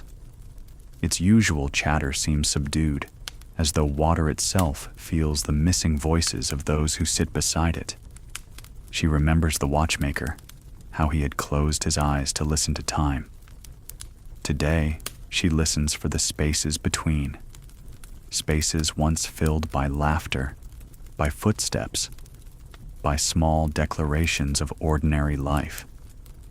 She hears them as clearly as if they were still present. Absence echoes by contrast. It is never truly silent. On the bench by the ash tree, she writes in her notebook, "The world does not grow smaller when someone is absent. It grows larger, stretching with the space they leave behind." The sentence comforts her in its own solemn way. By mid-afternoon, the postman finally appears, his gait slower than usual. He explains that his horse had thrown a shoe, and he'd had to walk part of the route. He hands her a letter and apologizes for the delay. She shakes her head, realizing how easily absence can be explained, yet how deeply it changes the rhythm of a day. She thanks him, then watches as he limps down the lane, still carrying bread and news to others. His presence is reassuring, even in weariness. Evening comes, and the widow returns. She waves across the lane, tired but smiling faintly. The seamstress appears as well, lifting her shutters at last. Relief runs through the woman like warm water, yet she knows the echoes of the day will not vanish so quickly. Absence, once heard, does not leave at once. It lingers, reminding us of fragility. Before bed, she writes again, "Absence teaches us the shape of belonging. We hear it only when something is missing. She closes the notebook and places it on the sill. The lamp is lowered, the house settles into its night, and she lies down with the echoes still humming faintly in her chest. There is no sharp grief in them, only a tenderness, an awareness that life is shaped as much by what is absent as by what is present. And in the balance between the two, we learn to treasure each return. News arrives, stirring the still evening air. The evening had been content to keep its own counsel. Lamps were being lit one by one along the lane, their yellow squares appearing in windows, like quiet answers to questions no one had asked aloud. A breeze that remembered rain moved through the hedges, patient and undecided, and the first star showed itself the way a shy guest lingers in a doorway before stepping in. Our woman stood at her sink, rinsing 2 cups and setting them mouth down to dry, letting the water write its soft arithmetic against the porcelain. She had already decided that tonight would be a night for reading a page or 2, and not expecting the page to do more work than that. Then came a tap at the door, gentle as a fingertip on a shoulder. Not the knock of urgency, nor the thump of long news, but the sound one makes when one is reluctant to interrupt whatever goodness may already be in progress. She dried her hands on the towel kept for guests and opened the door to find the postmistress herself on the step, hat slightly askew, cheeks apologetically pink from the evening air. "I'm late," she said, though the clock in the front room would not have accused her. The train was delayed by a freight car that forgot its manners. But these, and here she lifted 2 envelopes and a small parcel tied with ordinary twine, seemed like they belonged to lamplight and not morning. The woman felt the old childlike lift in her chest that letters bring, the little widening of the world at the edges. She thanked the postmistress, offered a loaf heel wrapped in paper, and stood for a moment in the scent of the lane after the door closed, as if the air itself had carried a word she might yet catch if she listened closely. At the table, under the lamp, whose light knew how to behave, she placed the envelopes side by side with the parcel between them, like 3 guests who were related but didn't want to admit it. The first envelope was from the county office. She knew its tidy municipal script, the handwriting of things that prefer order to surprise. It could wait. The second wore a hand she knew without needing to read the name, an old slope and curl that had learned its posture on other paper in other towns. The cousin from the shore, the one who wrote of waves as if they were relatives with their own temperaments. She ran a finger beneath the flap and drew out a few pages and pressed between them a ribbon of dry seagrass, pale and fragrant as a memory you can't quite place but keep anyway. The letter had been written weeks ago. The date told her so, but it did not feel late. Some words arrive when they are ready to be read. "Dear heart," it began, in a manner the cousin would have laughed at if anyone else had written it. "The shore is loud today, though no one is shouting. The gulls have more to say than is necessary. I am sending you 2 things. One you will expect, and one you will not. The first is advice you do not need, to keep your chairs pointed toward morning. The second will arrive in a separate box tomorrow, if the trains remember their work. It belonged to our grandmother. I found it tucked in the false bottom of a trunk that believed itself empty. It still knows how to sing, though it has been quiet for years."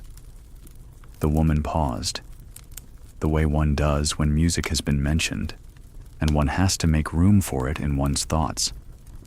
She read on. The cousin told of the harbor, of a fisherman who swore the tide could be persuaded by biscuits, of the long, flat line of the horizon that kept its promise to stay where it was while everything else moved. As always, there were jokes more fond than funny, and a final paragraph that ended without seeking applause. If the box arrives at dusk, open it in lamplight. It prefers that she set the letter down and touched the sea grass, its crispness whispering of wind and salt. Then, because the evening had decided to be kind, she remembered the small parcel, the one tied with twine and unassuming, and felt a small astonishment arrive like a hand to the elbow. The cousin had written of a box that would come tomorrow. Tonight placed a parcel on the table and smiled as if to say, "Let us not be mathematical." She loosened the twine, which came away like a sigh, and folded back brown paper that had carried several histories already. Inside, wrapped in cloth as steady as a promise, lay a music box no larger than her palm. Its wood was dark, with the patina of being held by careful hands. Along the lid, a pattern had been carved with the modesty of someone who had time but not tools. Leaves and a small bird, whose beak had been given more attention than its wing. There was a key at the side, plain brass that had not asked to be polished. She did not wind it immediately. The room had slipped into a listening hush, and one honors a hush by not rushing it away. She set the box on the table and regarded it as one regards a guest who looks like someone one used to know. It was easy for a moment to see her grandmother's hands hovering over it, not to possess it, only to recognize it. She thought of the morning when the seamstress had confessed that a gift of bread had decided the shape of her life. She thought of the widow humming to peas that did not mind the tune. She thought of the carpenter's whistle that had steadied the day. If the box remembered those kinds of music, it could be forgiven for arriving early. She turned the key. The first note was shy, not out of tune exactly, but as if it had woken unsure of the hour. The second found it, and the third. By the fourth, a melody lifted itself, thin and bright, like light discovered beneath dust. It was not fancy. It did not apologize for being simple. It turned in a small circle, and then in another, as if remembering a path across a room that had once been danced, and could be danced again if someone cared to try. She recognized it halfway through. It was the hummed fragment the carpenter's wife had offered 2 evenings prior, the tune that the widow had joined without words. It was the melody that had stitched the room together one slow bar at a time, while the seamstress, who rarely sings, breathed its shape more than its notes. The surprise lifted the hairs along her arm, not alarm, not even astonishment exactly, but the body's way of saying, "Oh, so that is how the threads meet." The box played on, and she leaned back in her chair as if the music had put a hand between her shoulder blades and asked her to rest there.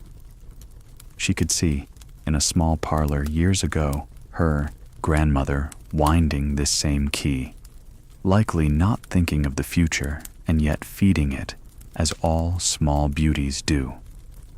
She could hear, just beyond the lamp's circle, the watchmaker's careful tick-ticks inside the several clocks that lived along his walls, reconciling time with its own conscience. When the melody ended, it left a clear after space, like a pond that has just relinquished a thrown stone. The woman stayed still, letting the silence ring with the tune that had occupied it so recently. In that ringing, a thought formed without effort, that certain music, by surviving quiet, makes quiet kinder. She wound it once more, not greedy, only thorough, and let it play again. The second time, she noticed what had not announced itself before, a soft clatter in the mechanism on one turn, the faint sense that one tooth of the cylinder had a story it preferred not to tell. Imperfection, she thought, and was relieved. Music assembled by flawless hands has its brilliance. Music that limps and persists has its courage.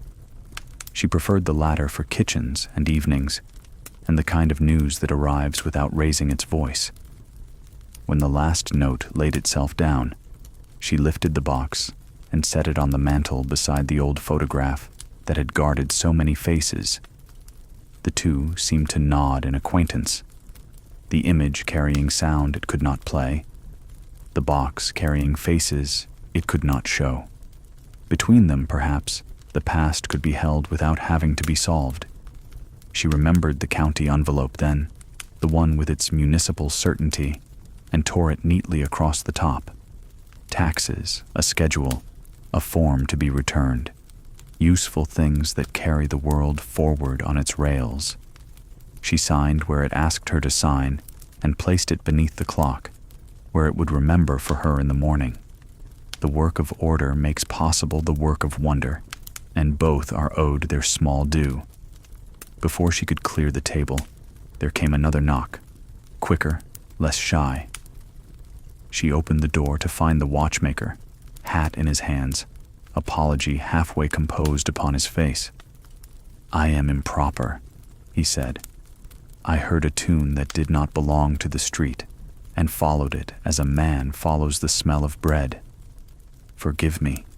His eyes, which had the habit of looking for gears in people and finding instead their patience, glanced past her shoulder.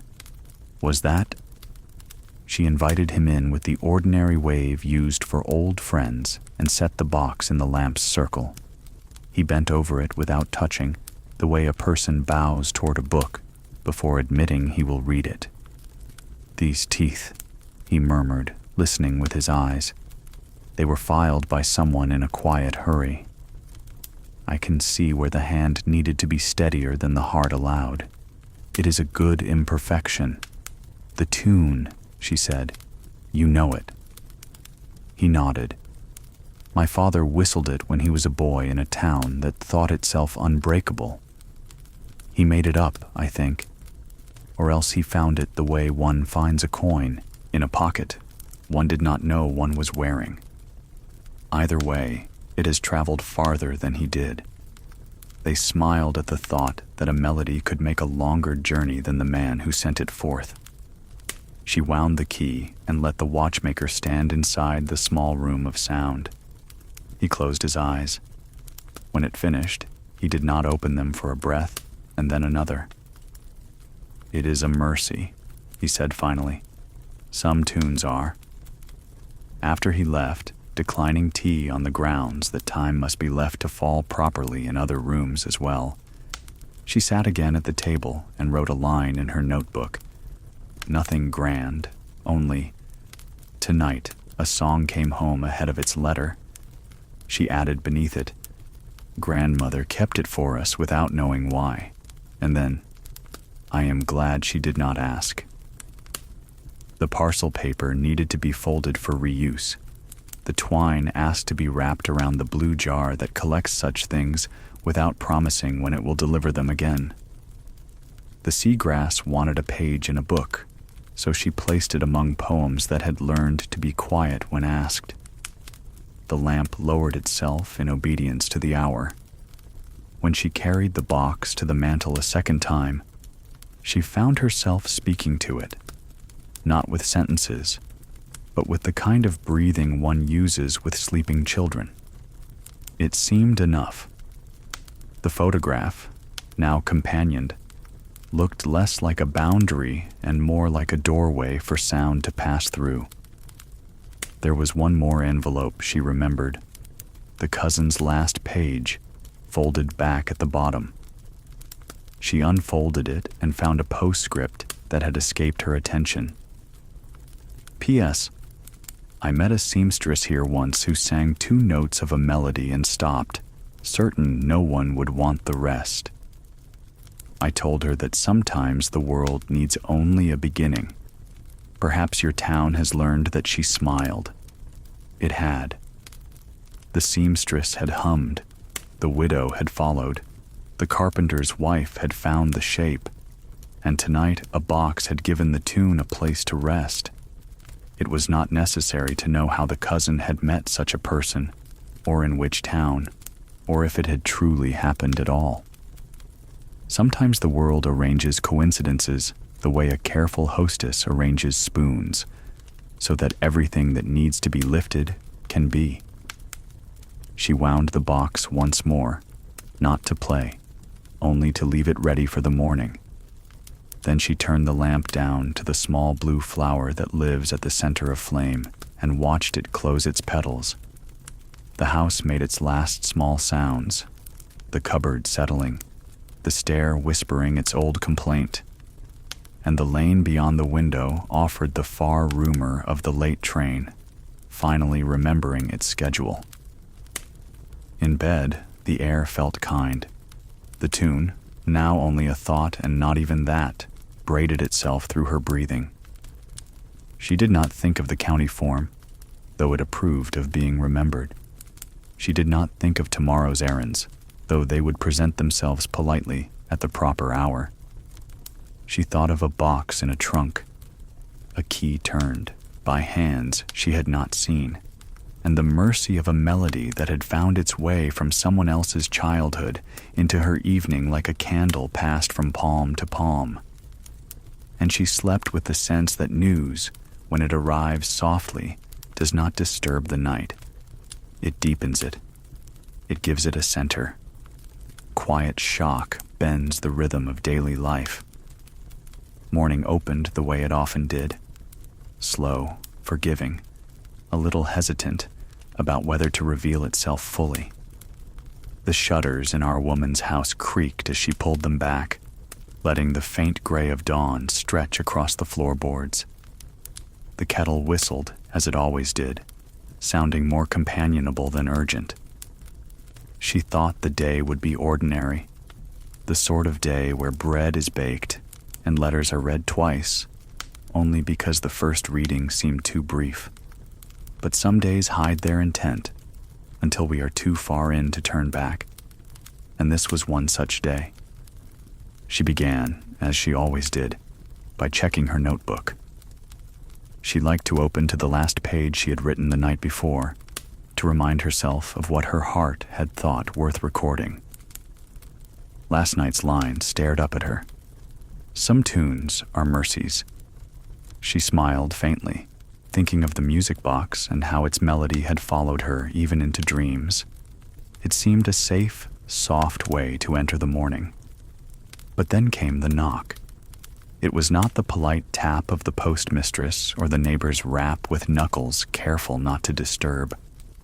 It was harder, almost embarrassed in its urgency, as if the hand doing the knocking did not believe it should be so bold. She hesitated a moment, setting the kettle aside, and when she opened the door, she found the widow standing there, breathless and pale. "They've taken him," the widow said simply.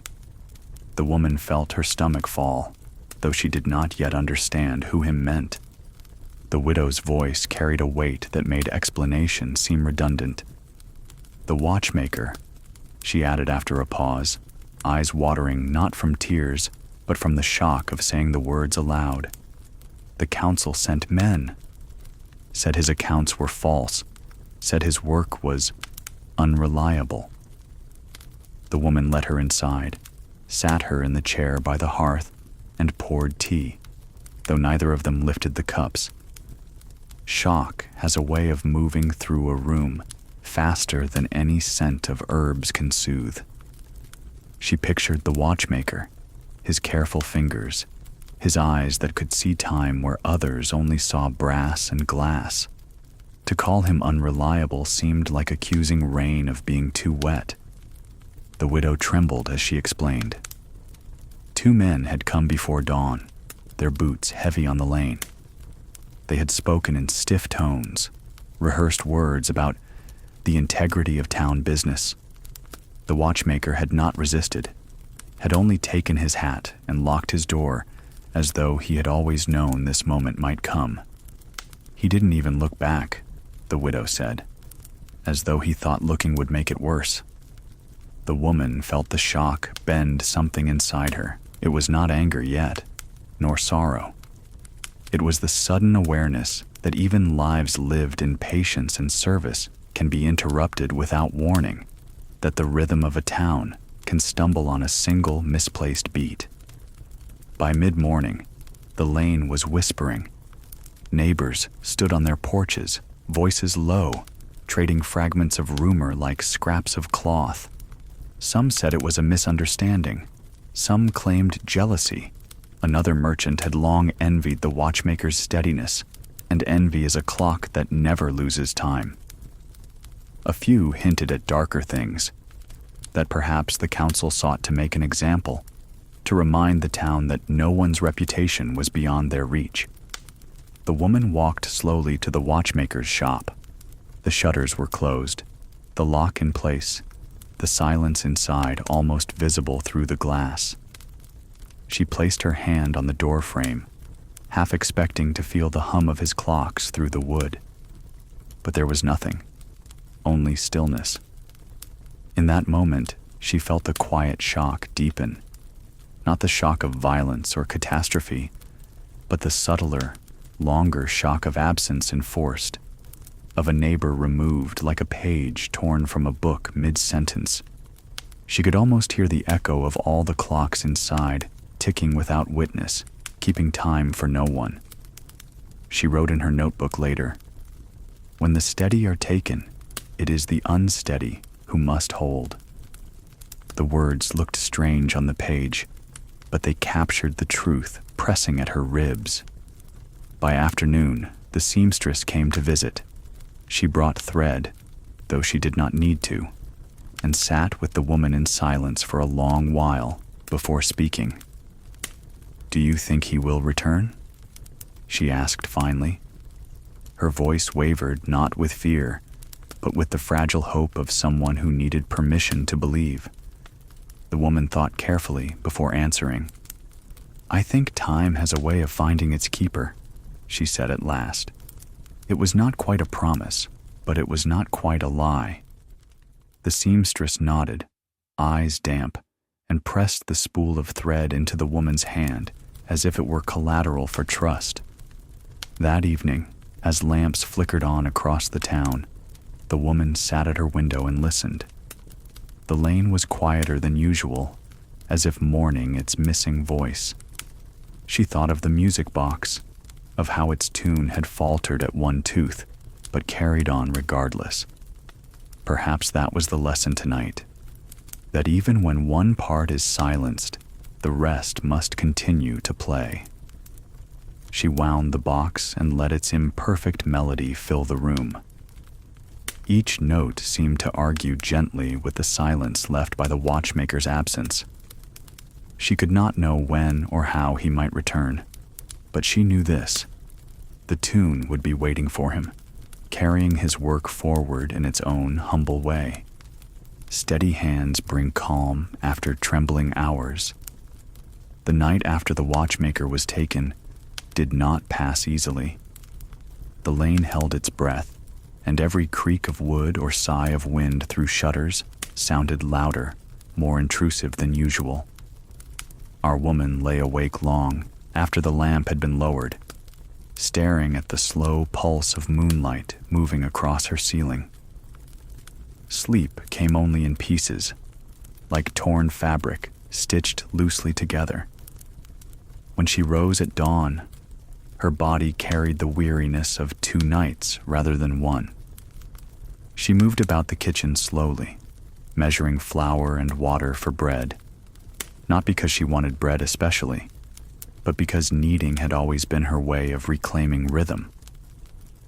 The push of palms, the fold and turn, the weight pressing back, it reminded her that some tasks keep their dignity no matter what disorder the world insists upon. She whispered the word steady to herself as she worked, letting the sound guide her arms. Outside, the lane was subdued. Neighbors stepped softly, as if unwilling to disturb the fragile quiet. The seamstress appeared at the end of the walk, her shawl crooked around her shoulders, carrying a basket of mending, though it was far too early to begin errands. She approached and placed the basket on the woman's table without explanation. "I thought I should be here," she said simply. "Hands work better together." The woman nodded, grateful, and spread the cloth across the table. They sewed in silence for a while, the needle's steady rhythm a kind of low music, less fragile than conversation. It was the seamstress who finally spoke. "He always mended my clock without charge," she said, eyes bent to her work. "Said time was already bought and paid for, no sense charging twice." The woman smiled faintly. "He said something similar to me once. I asked how he kept so many clocks in order at once, and he said, 'You don't keep time, you let it keep you.'" The seamstress let the words rest between them like a thread uncut. By mid-morning, others arrived. The widow brought tea cakes, though her hands shook as she placed them on the counter. The carpenter came next, carrying nothing but himself, which was enough. He set his large hands flat on the table as if to say, "Here, anchor yourselves to this." Slowly, the kitchen filled with neighbors, each one finding reason to come, though none needed to state it outright. They worked at small tasks or simply sat, as though gathering steadiness required no more than proximity. The woman noticed how hands moved in the room. The widow's hands smoothed her apron again and again, though she did not realize she was doing it. The seamstress's fingers darted with precision, stitching as though mending cloth could mend hearts. The carpenter folded and unfolded his cap, the gesture so gentle it contradicted the size of his frame. Each pair of hands seemed to confess something the mouth could not manage. When the postmistress entered, cheeks flushed from her walk, she carried with her a letter. "From the county seat," she said.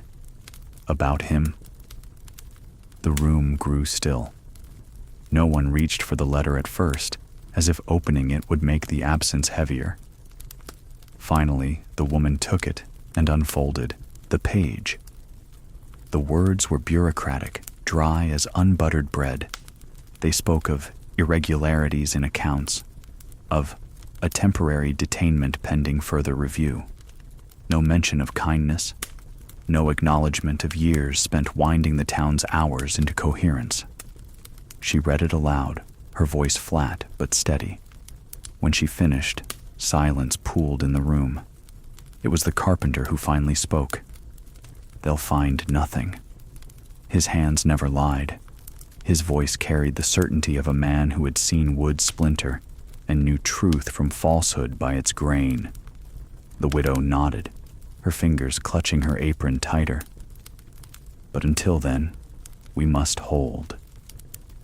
They returned to their tasks, not because tasks solved anything, but because tasks gave form to waiting.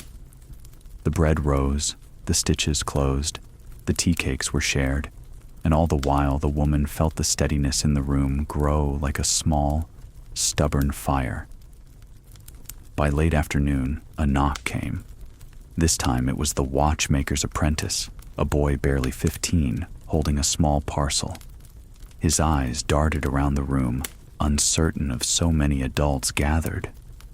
"He told me to bring this if anything ever happened," the boy said, placing the parcel in the woman's hands.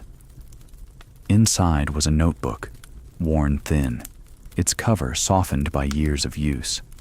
She opened it carefully and found page after page of neat handwriting, diagrams of gears, notes on repairs, but also sentences that had nothing to do with clocks. Patience is the slowest tool, but the sharpest. When hands tremble, let them rest. Tomorrow will steady them. Every absence leaves a space. Fill it with gentleness.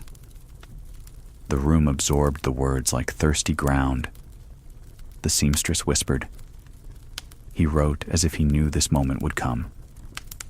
The woman closed the notebook gently. Then perhaps this is what he meant us to do. To keep steady until he returns. As evening approached, the neighbors drifted back to their homes, each carrying a little of the steadiness they had borrowed. The seamstress kissed the woman's cheek. The carpenter pressed her shoulder with a hand, heavy but kind. The widow squeezed her fingers as though to transfer strength directly.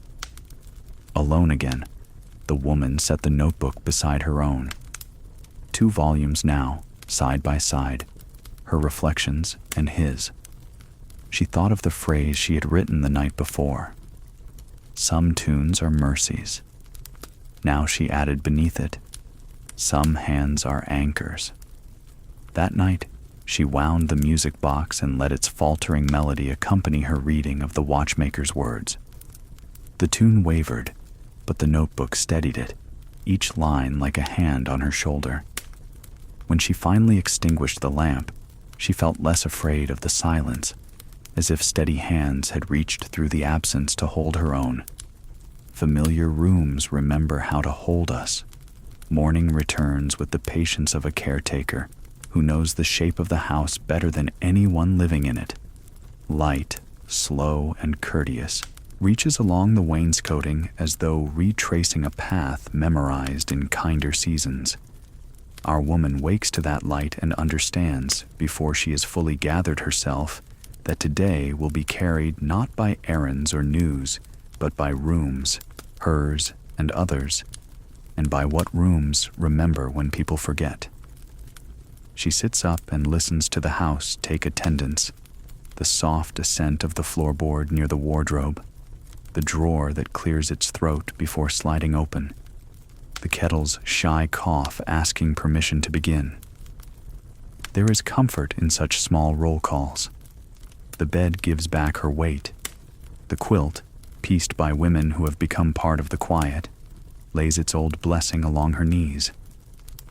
A familiar room is not merely 4 walls and a ceiling. It is a conversation that began long ago and has learned to pause for breath without losing its place. In the kitchen, she moves as a person might move through a hymn, knowing the next phrase without needing to look ahead. The tin of tea, dented at the lid, opens with its usual surrender. Bread, brought yesterday by the carpenter's wife as if to say, "Let sturdiness be shared," is sliced thin to encourage civility. The cat performs the inspection he believes the household requires, rubbing against chair legs as an auditor might sign each entry with his tail. She pours a cup and rests her hands around it, letting heat teach her fingers their names again. The music box sits on the mantel, small as a memory and twice as faithful. She winds it only once, enough to invite the tune, but not enough to tell it what length to be. While the melody threads itself along the edges of the room, she opens the watchmaker's notebook and reads a line she marked last night. Rooms hold the time we leave in them. People come back to borrow it. She closes the book and looks around as if she might see time folded on the chair backs like shawls. Perhaps she does. After breakfast, she ties on her own shawl, the mended one whose stitches have learned discretion, and steps into the lane. The morning has put on its work clothes, thin clouds buttoned to a pale sky, a breeze that knows how to stay out of the way, light that reads without underlining. She nods to the postmistress, who is sorting letters by instinct at this point, and to the baker, who lifts a peel as if greeting were a kind of proofing. The widow raises a hand from her porch. The seamstress appears in the doorway of her shop, smoothing a bolt of fabric with the fondness of a mother correcting a child's collar. "Come see," the seamstress calls, and the invitation feels less like a summons than a remembering, as if the room itself had asked for company. Inside, the seamstress's workroom is a geography of patience. Thread spools stand at attention by hue. A quiet parade arrested mid-step. Scissors rest the way large birds do on a fence rail, keen and obliged to be careful. On the table, a measuring tape has coiled itself into the shape of a slow river. Our woman runs a palm along the edge where fabric has been cut so many times that the wood has learned to be kind to blades. "Strange," the seamstress says, setting a thimble aside. When he was taken, I thought my room would grow cold. But it warmed, as if the walls decided to keep me in one piece. She smiles, not bravely, but accurately. I stitched late. Not for customers. For the room our woman understands. She has done as much, mended for the sake of listening, stirred soup, so the kitchen would remember how to be itself. Familiar rooms are like old friends, she answers. They cannot stop what's happening outside, but they can lend you their steadiness. The seamstress nods and lifts a hem to the light, the fabric glowing with the quiet ambition of cloth that wants to be useful. Take this, she says, offering a small bundle wrapped in calico. It's nothing. A cloth for your table. I measured it to your lamp's circle. The woman accepts the gift with the same ceremony she would offer bread to a traveler, because rooms, too, travel between us, folded and carried. Back in the lane, she walks toward the carpenter's shop. Sawdust greets her before the door does, a scent that is polite enough to knock first. The carpenter looks up from a plank and wipes his hands on a rag that has known better days and remained loyal. You're welcome, he says, which in his lexicon means, please stand inside the part of the world I can arrange. The shop, like the seamstresses, is a room that works by making other rooms possible. Planes sleep on their sides like dogs that have finally been convinced to come indoors.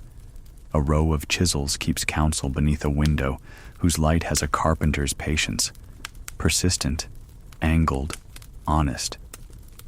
He places her palm on the plank he is truing. Feel how the board tells you what it wants? You can hear it in your hand. She does as asked and feels the slow argument of grain and steel, the way stubbornness and fairness reach a truce when guided by steady hands. The carpenter's voice is lower than usual when he speaks next. I keep looking at the door, he admits, expecting him to stand there with a clock under his arm, asking if the hinges are in a generous mood today. They share the picture, then set it down like a cup that has been drained. Until he knocks, she says, we keep doors working and rooms in order. He nods, and for a moment the shop seems to grow larger, as if rooms expand to make room for hope when they hear it spoken aloud. He sends her off with a smooth scrap of cedar, the kind of piece that rats never chew because even small creatures recognize a kindness in good wood. For your drawer, he says, so it will remember to open sweetly. When she reaches the square, the postmistress waves her over with an envelope. County again. The woman sighs and smiles to prove she can bear it. Later, says the postmistress. First, go to his door. She means the watchmaker's shop. There is something you should see. The apprentice is waiting with a key too large for his thin fingers. He stands as if he has been practicing steadiness in a mirror and isn't sure he has the posture right. He told me, the boy says, that if ever the room needed it, you should wind the ones along the wall, not the special cases, only those that keep the town sensible. He opens the door and steps back. Inside, the air is full of patient creatures who have agreed to be quiet as long as they are remembered. Clocks line the walls, long cases that look like dignified relatives, mantles that resemble a row of small, attentive elders, a travel clock with a scar on its flank as if it had given up glass to save a story. Nothing ticks. The silence is not offensive, only unaccustomed. Our woman enters as one enters a sanctuary, twice within the doorway, once to arrive and once to admit that she has arrived. Begin with the east wall, the boy says, repeating instruction. Left to right. He said left to right keeps the day from stumbling. She takes the first key. The metal is warm from the apprentice's palm, and for reasons she cannot name, the warmth feels like permission. She winds the first clock until resistance grows polite. A tick arrives, singular, self-assured. Then another. The room seems to nod in that direction, grateful to have been reminded. She moves to the next and then the next. Each wind is a conversation. Are you ready? Yes. Do you remember? A little. Will you keep going if I do? I will try. With each tick added, the room's quiet fills not with noise but with keeping. The apprentice exhales a long breath he had not meant to hold. He said rooms listen better when clocks are awake. The boy murmurs. He said towns do too. Halfway down the wall, she pauses at a small mantel clock whose dial is cracked in a lightning line from the 2 to the 7. The crack mends nothing and hides nothing, and yet the face has chosen to keep smiling. She winds it and holds her ear near the case. Tick, tick, tick. 3 insistent littles, like a child's first attempt at a tune. She thinks of the music box and how a missing tooth cannot silence a melody that has chosen mercy. When the row is done, the shop's silence has become a hush, the difference between a room that has fallen asleep and a room that has chosen to be quiet for your sake. The apprentice looks almost giddy. Do you hear how they keep one another? He asks. She does. Ticks fall out of step and then lean back together, like neighbors who walk at different speeds but arrive at the corner with the same intention. On a shelf, her eye finds something she had not expected, a little tray of folded slips, each with a name, each with a day of week scribbled on the corner. She opens the top slip. Widow, Thursday. Listen to the slow one at the mantel. It wants to be treated as if it were brave. She opens another. Seamstress, Tuesday. Remind the little carriage clock that being fast is not a virtue. Another. Carpenter, Saturday. Tell the long case he is not the tallest thing in the room. Humility oils better than any can.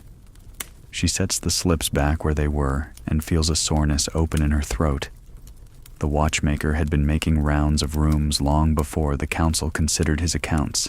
He had been winding not only springs but spirits, not only weights but also patience. Before locking up, she and the apprentice stand in the doorway and listen to the shop make a true thing of itself. The boy wipes his eyes with the sleeve of someone older than himself. He'll want to know they kept one another, he says. She squeezes his shoulder with a familiarity borrowed from older women and says, We will tell him. Back home, her own rooms receive her with the authority of places that remember your footprint. She lays the scrap of cedar in the drawer where she keeps aprons and hears the faintest rescored grace in the glide. She unfolds the seamstress's cloth and sets it under the lamp. The circle of light finds its match and seems relieved to have been measured into company. The music box waits, its key at rest like a bird's head tucked under its wing. She does not wind it. The room is already playing a song made of other rooms. At the table, she opens the county envelope at last. More words that confuse a life into a line item. She reads to the end and sets the paper beneath the cedar-scented drawer as if to say, Stay there until you've learned kindness. From the shelf, she takes her notebook and writes, Familiar rooms hold their shape around us when our own shapes blur. The town is a house with many rooms. Today I walked through its hall. The day folds into evening by degrees.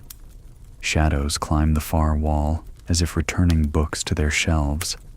Outside, the widow's lamp appears in the window like a promise renewed. Across the lane, the seamstress draws her curtain, but leaves a crescent of light for the street to borrow. The carpenter's door closes with the earnest click of wood that trusts its hinges.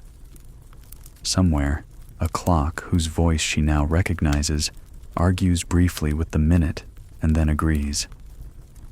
She lights her own lamp and carries its circle from the front room to the kitchen and back, showing the walls what light has learned since morning. In the mantle's geometry, the music box takes up its small position. The photograph takes up its large silence, and between them the room fills the space with breathing. She winds the box once, only once, and lets the tune walk, not run, through the house. It steps past the cupboard and the drawer, pauses at the window to look respectfully at the dark, then returns to the chair where she sits with folded hands. Her husband arrives later than usual, wearied by work and by the work of carrying other people's worries without dropping his own. He steps inside and stops, listening. "The room is steadier," he says, not as a compliment but as a report. She tells him about the seamstress's table, the carpenter's cedar, the watchmaker's wall of clocks, the apprentice's bravery, and the slips with names written in the neat hand of a man who thought to wind people on certain days. He leans against the doorframe the way tired men do when standing feels like a prayer and says, "We live in a good house." He means the town. They eat simply, stew reheated to taste like agreement, bread that reports it is still bread, pears that have learned to be sweet without negotiation. After, she clears the dishes while he checks the latch on the back door. And in these unremarkable exchanges, the evening finds its balance. Familiar rooms are often cured by such small rituals. They swallow doubt as a stove swallows smoke, leaving heat behind. Before bed, she returns to the watchmaker's notebook and reads one last line. When a room is frightened, give it work to do. Ask it to help you wait. She looks up, and for a quiet, convincing moment, she sees her own rooms, not as places to be endured, but as companions with tasks. The kitchen to warm, the front room to listen, the hallway to carry footsteps like messages from one heart to another. She lowers the lamp. The house performs its nightly liturgy, a click, a sigh, the soft stamp of the cat confirming his authority over carpets. In the half-dark, she senses the town's other rooms answering. Widow, seamstress, carpenter, apprentice, each one holding its person like a bowl holds water. On the far edge of hearing, a clock in a shop that is not supposed to be ticking gives a brave little account of itself. Another answers, and then another, and the night, relieved of its straight-backed posture, allows itself to sit. In bed, she thinks of doors and drawers, work tables and window sills, chairs that have learned the shapes of grief and laughter, mantles that carry the weight of framed faces and small machines that sing. She thinks, the council may detain a man, but it cannot arrest the rooms he has kept. They continue his keeping. They insist upon it. Sleep comes not as a fall, but as a simple step from one well-known room into another. The house goes on being good at being a house, and the town, arranged in its separate rooms around the small square of night, does the only brave thing it can do. It stays familiar on purpose, so that when a missing person returns, he will find not only his door and his chair, but the shape of his place held perfectly in the hands of those who kept it for him. Resolve arrives softly, whispered between weary hearts. Morning leaned into the town as if it, too, needed reassurance. Light did not rush the rooftops. It crept carefully, resting a moment on each chimney, before sliding down into the lanes. Inside her home, our woman stirred with the weight of yesterday still clinging like damp cloth. Familiar rooms had steadied her, yes, but steadiness is not the same as resolve.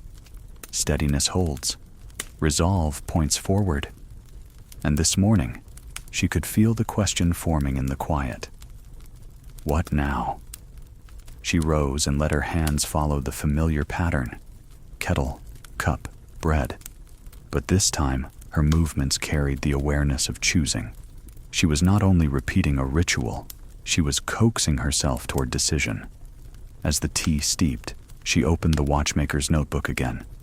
Her eyes fell on a line she had not noticed before. Resolve does not shout. It whispers and waits to be heard. The words seemed written directly for this day, though she knew they had been inked long before. The lane outside bore traces of hushed conversations. Neighbors lingered at gates, voices low, glances cast toward the council building at the far end. The seamstress waved when she saw the woman step out. "Come," she called softly, as though resolve, like bread, rose better in company. In the seamstress's shop, others were gathered: the widow, the carpenter, the postmistress, even the apprentice, his thin frame rigid with something he did not yet know how to express. The air smelled of starch and warm fabric, but beneath that was another scent, something like anticipation, like a candle just struck. "We must speak," the seamstress said. Not in anger, not loudly. But together she looked from face to face, her needle forgotten on the table. "They have taken him. We cannot pretend this lane is the same." The carpenter shifted in his chair, his great hands folded as if bracing themselves. "What is it you want spoken?" he asked. "That he must not be forgotten," the widow answered. Her voice trembled, but did not falter. "That while they question his accounts, we testify to his life." The postmistress, practical as ever, tapped a finger against her ledger. "I know who received letters from him, and who sent. I can prove his honesty in my way, but more than that, I can speak of how he carried people's hours as if they were porcelain." The apprentice straightened, eyes shining. "And I can keep the clocks alive until he returns. He told me once that time would forgive me if I remembered the order." The woman listened, feeling the murmur of resolve move through the room. It was not fiery. It was not reckless.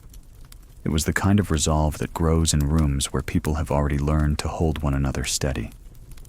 She added her voice last. "We will not fight with noise," she said slowly. "We will fight with memory. Each of us will keep his place warm. The widow with her witness, the seamstress with her cloth, the carpenter with his doors, the postmistress with her ledgers, the apprentice with his ticks. And I." She looked down at her own notebook, resting against her lap. "I will keep the record." There was a silence after that, but it was not the silence of doubt. It was the silence of agreement finding its breath. By midday, they had chosen their plan. Each would continue their daily tasks, but with intention sharpened by quiet loyalty. The seamstress would stitch with his patience in mind. The carpenter would smooth boards as though he were smoothing the path of justice. The widow would light her lamp each evening for his return. The postmistress would carry letters as if they were testimonies. And the apprentice, brave in his youth, would make the shop sing again with its chorus of ticking. The woman walked home with these whispers in her pocket. They did not weigh heavily. If anything, they lightened her step, as though resolve, once shared, removes half the burden from every shoulder. Back in her own house, she began her part. She sat at the table, opened her notebook, and began to write. Not her own reflections this time, but the fragments she had heard from her neighbors. She wrote of the seamstress's determination, the widow's lamp, the carpenter's steady hands, the postmistress's ledgers, the apprentice's courage. She wanted the record to hold not only what was lost, but what was being kept alive in his absence. The day stretched on with the ordinary tasks of life, but each act seemed sharper, filled with purpose. Sweeping the floor was no longer just cleaning. It was clearing a path for the watchmaker's return. Stirring the pot on the stove was not only preparing supper, it was keeping the fire of continuity alive. Hanging laundry was not only drying cloth, it was stringing banners of resilience across the day. As evening fell, she walked to the watchmaker's shop with the apprentice. They wound the clocks again, side by side. Tick by tick, the air filled with the steady hum of persistence. "He will hear them, wherever he is," the apprentice whispered. "He will know the town has not forgotten." The woman placed a hand on the boy's shoulder. "Yes," she said softly. "Resolve is not always a shout. Sometimes it is a whisper carried by every ticking heart." Later, in her own room, she lit a single candle and placed it by the window. The flame flickered in the night air, faint but steady. She thought of the widow's lamp, of the seamstress's cloth, of the carpenter's cedar, of the postmistress's careful records, and she thought of her own role, to keep the story. She dipped her pen and wrote, "Resolve does not always stride. Sometimes it sits, sometimes it waits, sometimes it whispers across familiar rooms. But it is here her hand lingered on the page." Outside, the town seemed to breathe together, as though all its rooms had agreed to one promise: he will not be erased. When she lay down, sleep came more readily than the night before. Resolve had joined her like an unseen companion, resting its quiet hand on her shoulder, telling her that holding on was not an act of fear, but of faith. Quiet resolve travels farther than we think. The morning after the candle in the window felt different, though very little had changed to the eye. The same pale light leaned on the same porches. The same cart rattled past with milk bottles clicking their small glass conversation, and yet the lane seemed to be holding a longer breath, as if in the night somebody had opened a door between rooms and the air had decided to share itself more generously. Our woman noticed first in the postmistress's step. The older woman crossed the square with a ledger pressed to her chest, not clutching exactly, but holding it the way one carries a sleeping child, careful not to disturb its proofs.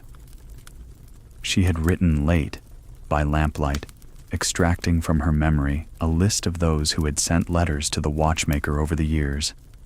Farmers with winter clocks, a schoolmaster with a bell that had forgotten the hour, travelers who returned through town just to have a pocket watch set by a hand they trusted more than the rail depot's wall clock. "It isn't evidence the council recognizes," she had said with a sideways smile, "but it is evidence his neighbors do." By noon, the seamstress had stitched a narrow ribbon to a corner of every order she finished, a thread of deep blue that did not shout, that only whispered, "We are keeping time for the one who kept ours." Customers ran a finger along that small edge without comment and folded the garments against their ribs as though they had been wrapped in a promise. The carpenter planed a plank until the shavings lay on the floor like curled petals. On its underside, where only those who crawl beneath a table would ever bother to look, he burned a mark, 2 short lines crossing a longer one. "A quiet sign," he explained when she asked, "for the rooms to remember him by." The sign began to appear under door frames and shelf brackets, inside chair stretchers and along the hidden rail of a counter where children stand to reach the candy jar. A carpenter's secret alphabet, spelling loyalty where sound could not. At school, the teacher set a small brass bell on her desk, and instead of ringing it, placed her hand over it. "We will try quiet today," she told the children, who sat taller at the challenge. They passed their slates more slowly, sharpened chalk with the grace of people who understood that impatience breaks more than it mends. Later, when one boy fidgeted and another mocked his restlessness, The teacher lifted the bell and tapped it once with her finger. Not enough to sound, only to signal, and the room settled itself as if the bell had spoken a word in a language only listening can hear. In the late afternoon, a letter arrived from a town up the rail line, where the watchmaker had spent a month last year resetting the clocks in the courthouse after a lightning strike had confused them. To the council of your town, it read in an official hand, we commend the steadiness of the man you are presently investigating. His repairs held through winter and storm. His modest bill was settled with gratitude. We do not know what your accounts show. We know only what our hours owe. The postmistress read the letter aloud in the mercantile to whoever happened to be there. 4 women buying thread, 2 men arguing amicably over the price of nails, our woman selecting a fresh pencil. No one applauded. They nodded and breathed, as if the town itself had been told its heart was still beating. Even the train, which owed nothing to the town but a whistle, seemed to join the widening circle. The conductor, who had once on a snow-choked night warmed his hands around the watchmaker's stove while a frozen switch was hammered loose down the line, stepped off at dusk and placed a tin of coal beside the apprentice's door. For when the shop is open late, he said to no one in particular and to everyone listening. He lifted 2 fingers to his cap, more benediction than habit, and was gone. On the second evening, the widow's lamp burned earlier than usual.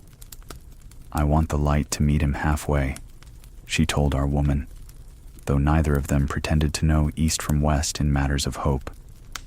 Other lamps appeared, one by one, the seamstress's small, steady flame, the carpenter's squat glass bowl of light, a candle on the baker's sill that flickered in time with the oven's longer breath.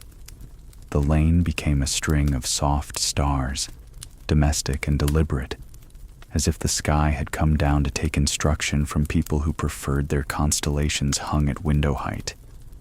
Our woman's task remained what she had promised, to keep the record. She wrote, not like a reporter, but like a gardener, taking cuttings of sentences, setting them in plain soil, and tending them until roots took. On one page, blue thread hems turned outward at the seam. Customers smoothed them, as if smoothing grief. On another, under tables, small marks, the town learning to speak beneath its breath. And a third, the bell that does not ring teaches children how to listen for it anyway. She kept her notebook near the music box, the 2 of them making a companionship of thin pages and thin notes, each durable beyond its appearance. The apprentice, whose thin shoulders had broadened a fraction under new work, began a ritual at the watchmaker's door. At dusk, he opened the shop and pulled the shades halfway, enough to show the cases inside, not enough to invite a stranger to enter. He wound the east wall left to right, checked the carriage clock that insisted on running ahead to prove it was serious, and then took the stool by the counter and waited. Not for a customer, not for permission, for the room to agree with him. He said a shop must decide to be open, he explained when she asked why he lingered. Not only unlocked, willing. On the 3rd day, a small delegation from the next village over came walking the creek path. 2 women, 1 man, carrying a basket between them. From our council, the man said awkwardly. To yours. Bread and a letter. The bread was wrapped in a towel that smelled faintly of smoke and rosemary. The letter, in a tidy legal hand, offered no argument at all, only acknowledgement. We hear you have lost, for a time, the man who fixed what we needed, without asking for more than the work's worth. If your accounts say otherwise, know that ours do not. The three visitors declined tea with the polite ferocity of people practicing abstinence from pride, and turned back onto the path as if the errand were lighter than the air. The circle widened by chance as well as design. A traveling fiddler, thin case on his back, dust at his cuffs, stopped on the square to rosen his bow and test a tune. Children gathered, then parents, then elders who claimed with a shrug to be only waiting for the baker's last tray to cool. The fiddler lifted a shoulder, raised the bow, and then paused. "What do you want to hear?" he asked the nearest child, who held his breath so long the question nearly floated away. "Something that remembers," the seamstress said gently from the crowd. The musician nodded, placed his bow, and played the melody that had hummed itself through kitchens all week. The one from the music box, the one the carpenter whistled absently, the one the widow had mistaken in grief for her husband's old hymn. He did not know its name, which suited the town fine. Names are for keeping score. The tune was for keeping company. Bow on string, air on bow hair, the note leaned into the square. Our woman felt the music travel out from the stone under the musician's boot, across the threshold of the watchmaker's shuttered shop, through the seamstress's open door, past the postmistress's ledger, up to the schoolroom window, and on into the evening like ink in water, making color wherever it went. Someone laughed softly when the fiddler finished, not because anything was funny, but because relief sometimes chooses laughter over tears. The musician bowed his little bow, shrugged as if to apologize for pleasure, and opened his case. The carpenter laid in a coin. The postmistress offered 2 stamps and a slice of buttered bread. The apprentice set the tiniest gear from a broken clock in the velvet, a bit of brass so small it looked like a flower's center. "For luck," he said, "for whatever your next song needs to keep time." The fiddler smiled at that and placed the gear in his pocket, as if to assure everyone their charity would be spent wholesomely, on rhythm.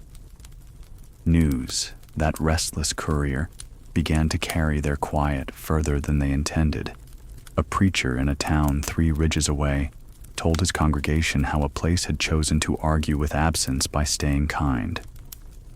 A woman visiting her sister on the river took home a story about lamps and blue threads and the taste of bread from strange ovens that was somehow not strange at all. Even the county clerk, careful to keep his voice flattened by responsibility, was heard to say in the hallway, "I have never seen so many letters that do not complain." The council did not move quickly. Few councils do, but its edges softened. One of its younger members stopped by the seamstress for a button and left with a shirt that could not be totaled until he acknowledged the blue ribbon meant for courage. Another member, passing the carpenter's open door, stepped inside without knowing why, and came out carrying a scrap of cedar, the scent of which convinced him to walk more slowly the rest of the day. The chairman's wife, who had never forgiven the watchmaker for refusing to set her watch ahead by 10 minutes, "So I will get everywhere early without trying," stood in her front room and noticed, for the first time, the faint, clicking absence of the clock he had tuned 10 years earlier. She put her hand on the case and found it still warm with held time, as a loaf stays warm long after it leaves the oven. Our woman continued to stitch sentences. She visited the watchmaker's apprentice in the late afternoons and sat with him while the clocks practiced keeping a conversation. She wrote, "He waits until the room agrees to be open." She watched the teacher dismiss her students with a lifted hand rather than a bell. She wrote, "Hands can ring a room as well as brass." She saw the widow pause at her lamp and breathe on the glass, a small breath that made a small fog that cleared itself. She wrote, "The lamp knows her grief and does not spill." She carried bread to the woman who washed linens at the boarding house and received in exchange the smoothest soap she had ever touched. She wrote, "Gifts circulate until they forget who started them." One evening, as the square collected itself toward night, the apprentice knocked at her door with a folded paper too large for his pocket. "From him," the boy said, voice careful about whether to hope. It came to the council and somehow missed their desk. The envelope had been opened and resealed and opened again. It bore the fingerprints of overhandling like a well-loved prayer book. She slid the letter free and saw at once the watchmaker's exact script. To the council, and to those who are not the council, it began, as if refusing two worlds the right to separate. "I do not recognize the numbers you have added to mine, but I recognize your worry for the town. I will answer every line with a line. I ask only that while you read, my apprentice be allowed to wind the east wall left to right. People listen better when rooms keep time. If you must have me away longer, please tell the boy to start the ones on the south wall, which imagine themselves less important. I have promised them a chance to be brave." It was not a plea. It was an instruction addressed to fear, the courteous kind that fear finds impossible to refuse. Our woman carried the letter to the postmistress, who read it twice with her lips moving, then nodded and walked, not quickly, but without pause, to the council door. She did not knock. She opened and stepped in the way one steps into a neighbor's kitchen when the bread is burning. "This belongs to you," she said, placing the letter on the table, "and to us. Please attend to both." By the end of that week, the apprentice was seen at the shop later into the dusk. The shades rose another inch. 2 clocks from the south wall began to try sentences. A boy from the school, who had never thought to enter the watchmaker's door before, offered to sweep. The shop's threshold, polished by years of careful feet, took their promise into its grain. The circle widened past their county line without fanfare. A farmer driving cattle through at noon tied his herd to the rail for 5 minutes longer than he could spare, only to stand under the seamstress's awning and rest his back, eyes closed, while the music from the box, she had brought it to the square for market day, threaded itself between stalls. A woman from the river town handed our woman a small tin of salve and said, "For the apprentice's hands. Boys who wind things need skin that does not crack." A banker, ashamed without knowing at what scale or rate his shame accrued, bought the carpenter's simplest stool and set it behind his counter because people who wait deserve a place to stop leaning. At home, our woman's rooms received these widenings as if they had anticipated them. The table's new cloth, cut to the lamp's circle, began to show a faint path where elbows came to rest, evidence that thought had occurred there. The cedar in the drawer made the aprons smell like a good shop. The music box, wound once each evening, played not louder but clearer, as if the town's larger listening had tuned even the teeth that hesitated. She found herself sleeping more easily, though the watchmaker's absence had not yet resolved. Resolve had ripened into a habit, and habit, when kind, is a mercy. In her notebook she wrote, "The circle keeps walking until it forgets it is a circle. Then it is simply the way we go." One night, as she lowered the lamp, she thought of how a tune begun in one kitchen could be picked up by a stranger on a square, how a letter from upstream could arrive with the smell of rosemary, how a boy's careful turning of a key could make walls agree to be walls again. She understood, with the deep ease that comes when understanding is no longer a task, that the town had done something larger than defend a man. It had chosen, quietly, methodically, stubbornly, to to become a place where absence could not take anything without leaving behind the shape of what belonged. And somewhere, not far as crows fly, but far as worry travels, a man whose hands had learned to hear time might have lifted his head at the same hour and thought, without knowing why, "They are listening where I used to listen. They are keeping the clocks I taught to keep them." He might have slept better for it, the way a parent sleeps deeper when he imagines the door at home has been checked twice. Our woman closed her eyes with that same comfort. The circle had widened, and in widening had strengthened what lay within it. Tomorrow would bring whatever it brought, news favorable or delayed, a new rumor wearing the clothes of truth, a fresh letter reluctant to arrive. But tonight, the town breathed in one cadence, and that was enough to keep time. Horizons stay open, even when the night is long. The town awoke slowly, as though it understood that endings are not to be hurried. Light sifted through lace curtains, spilled across tabletops, lingered over the lamps that had burned faithfully all week. Our woman opened her eyes to this softened day and felt, even before rising, that she had reached the border between what had been endured and what could now unfold. The kettle sang low, less urgent than usual. She let it boil longer, savoring the sound, like an old friend clearing his throat before saying something gentle. She poured tea and stood by the window.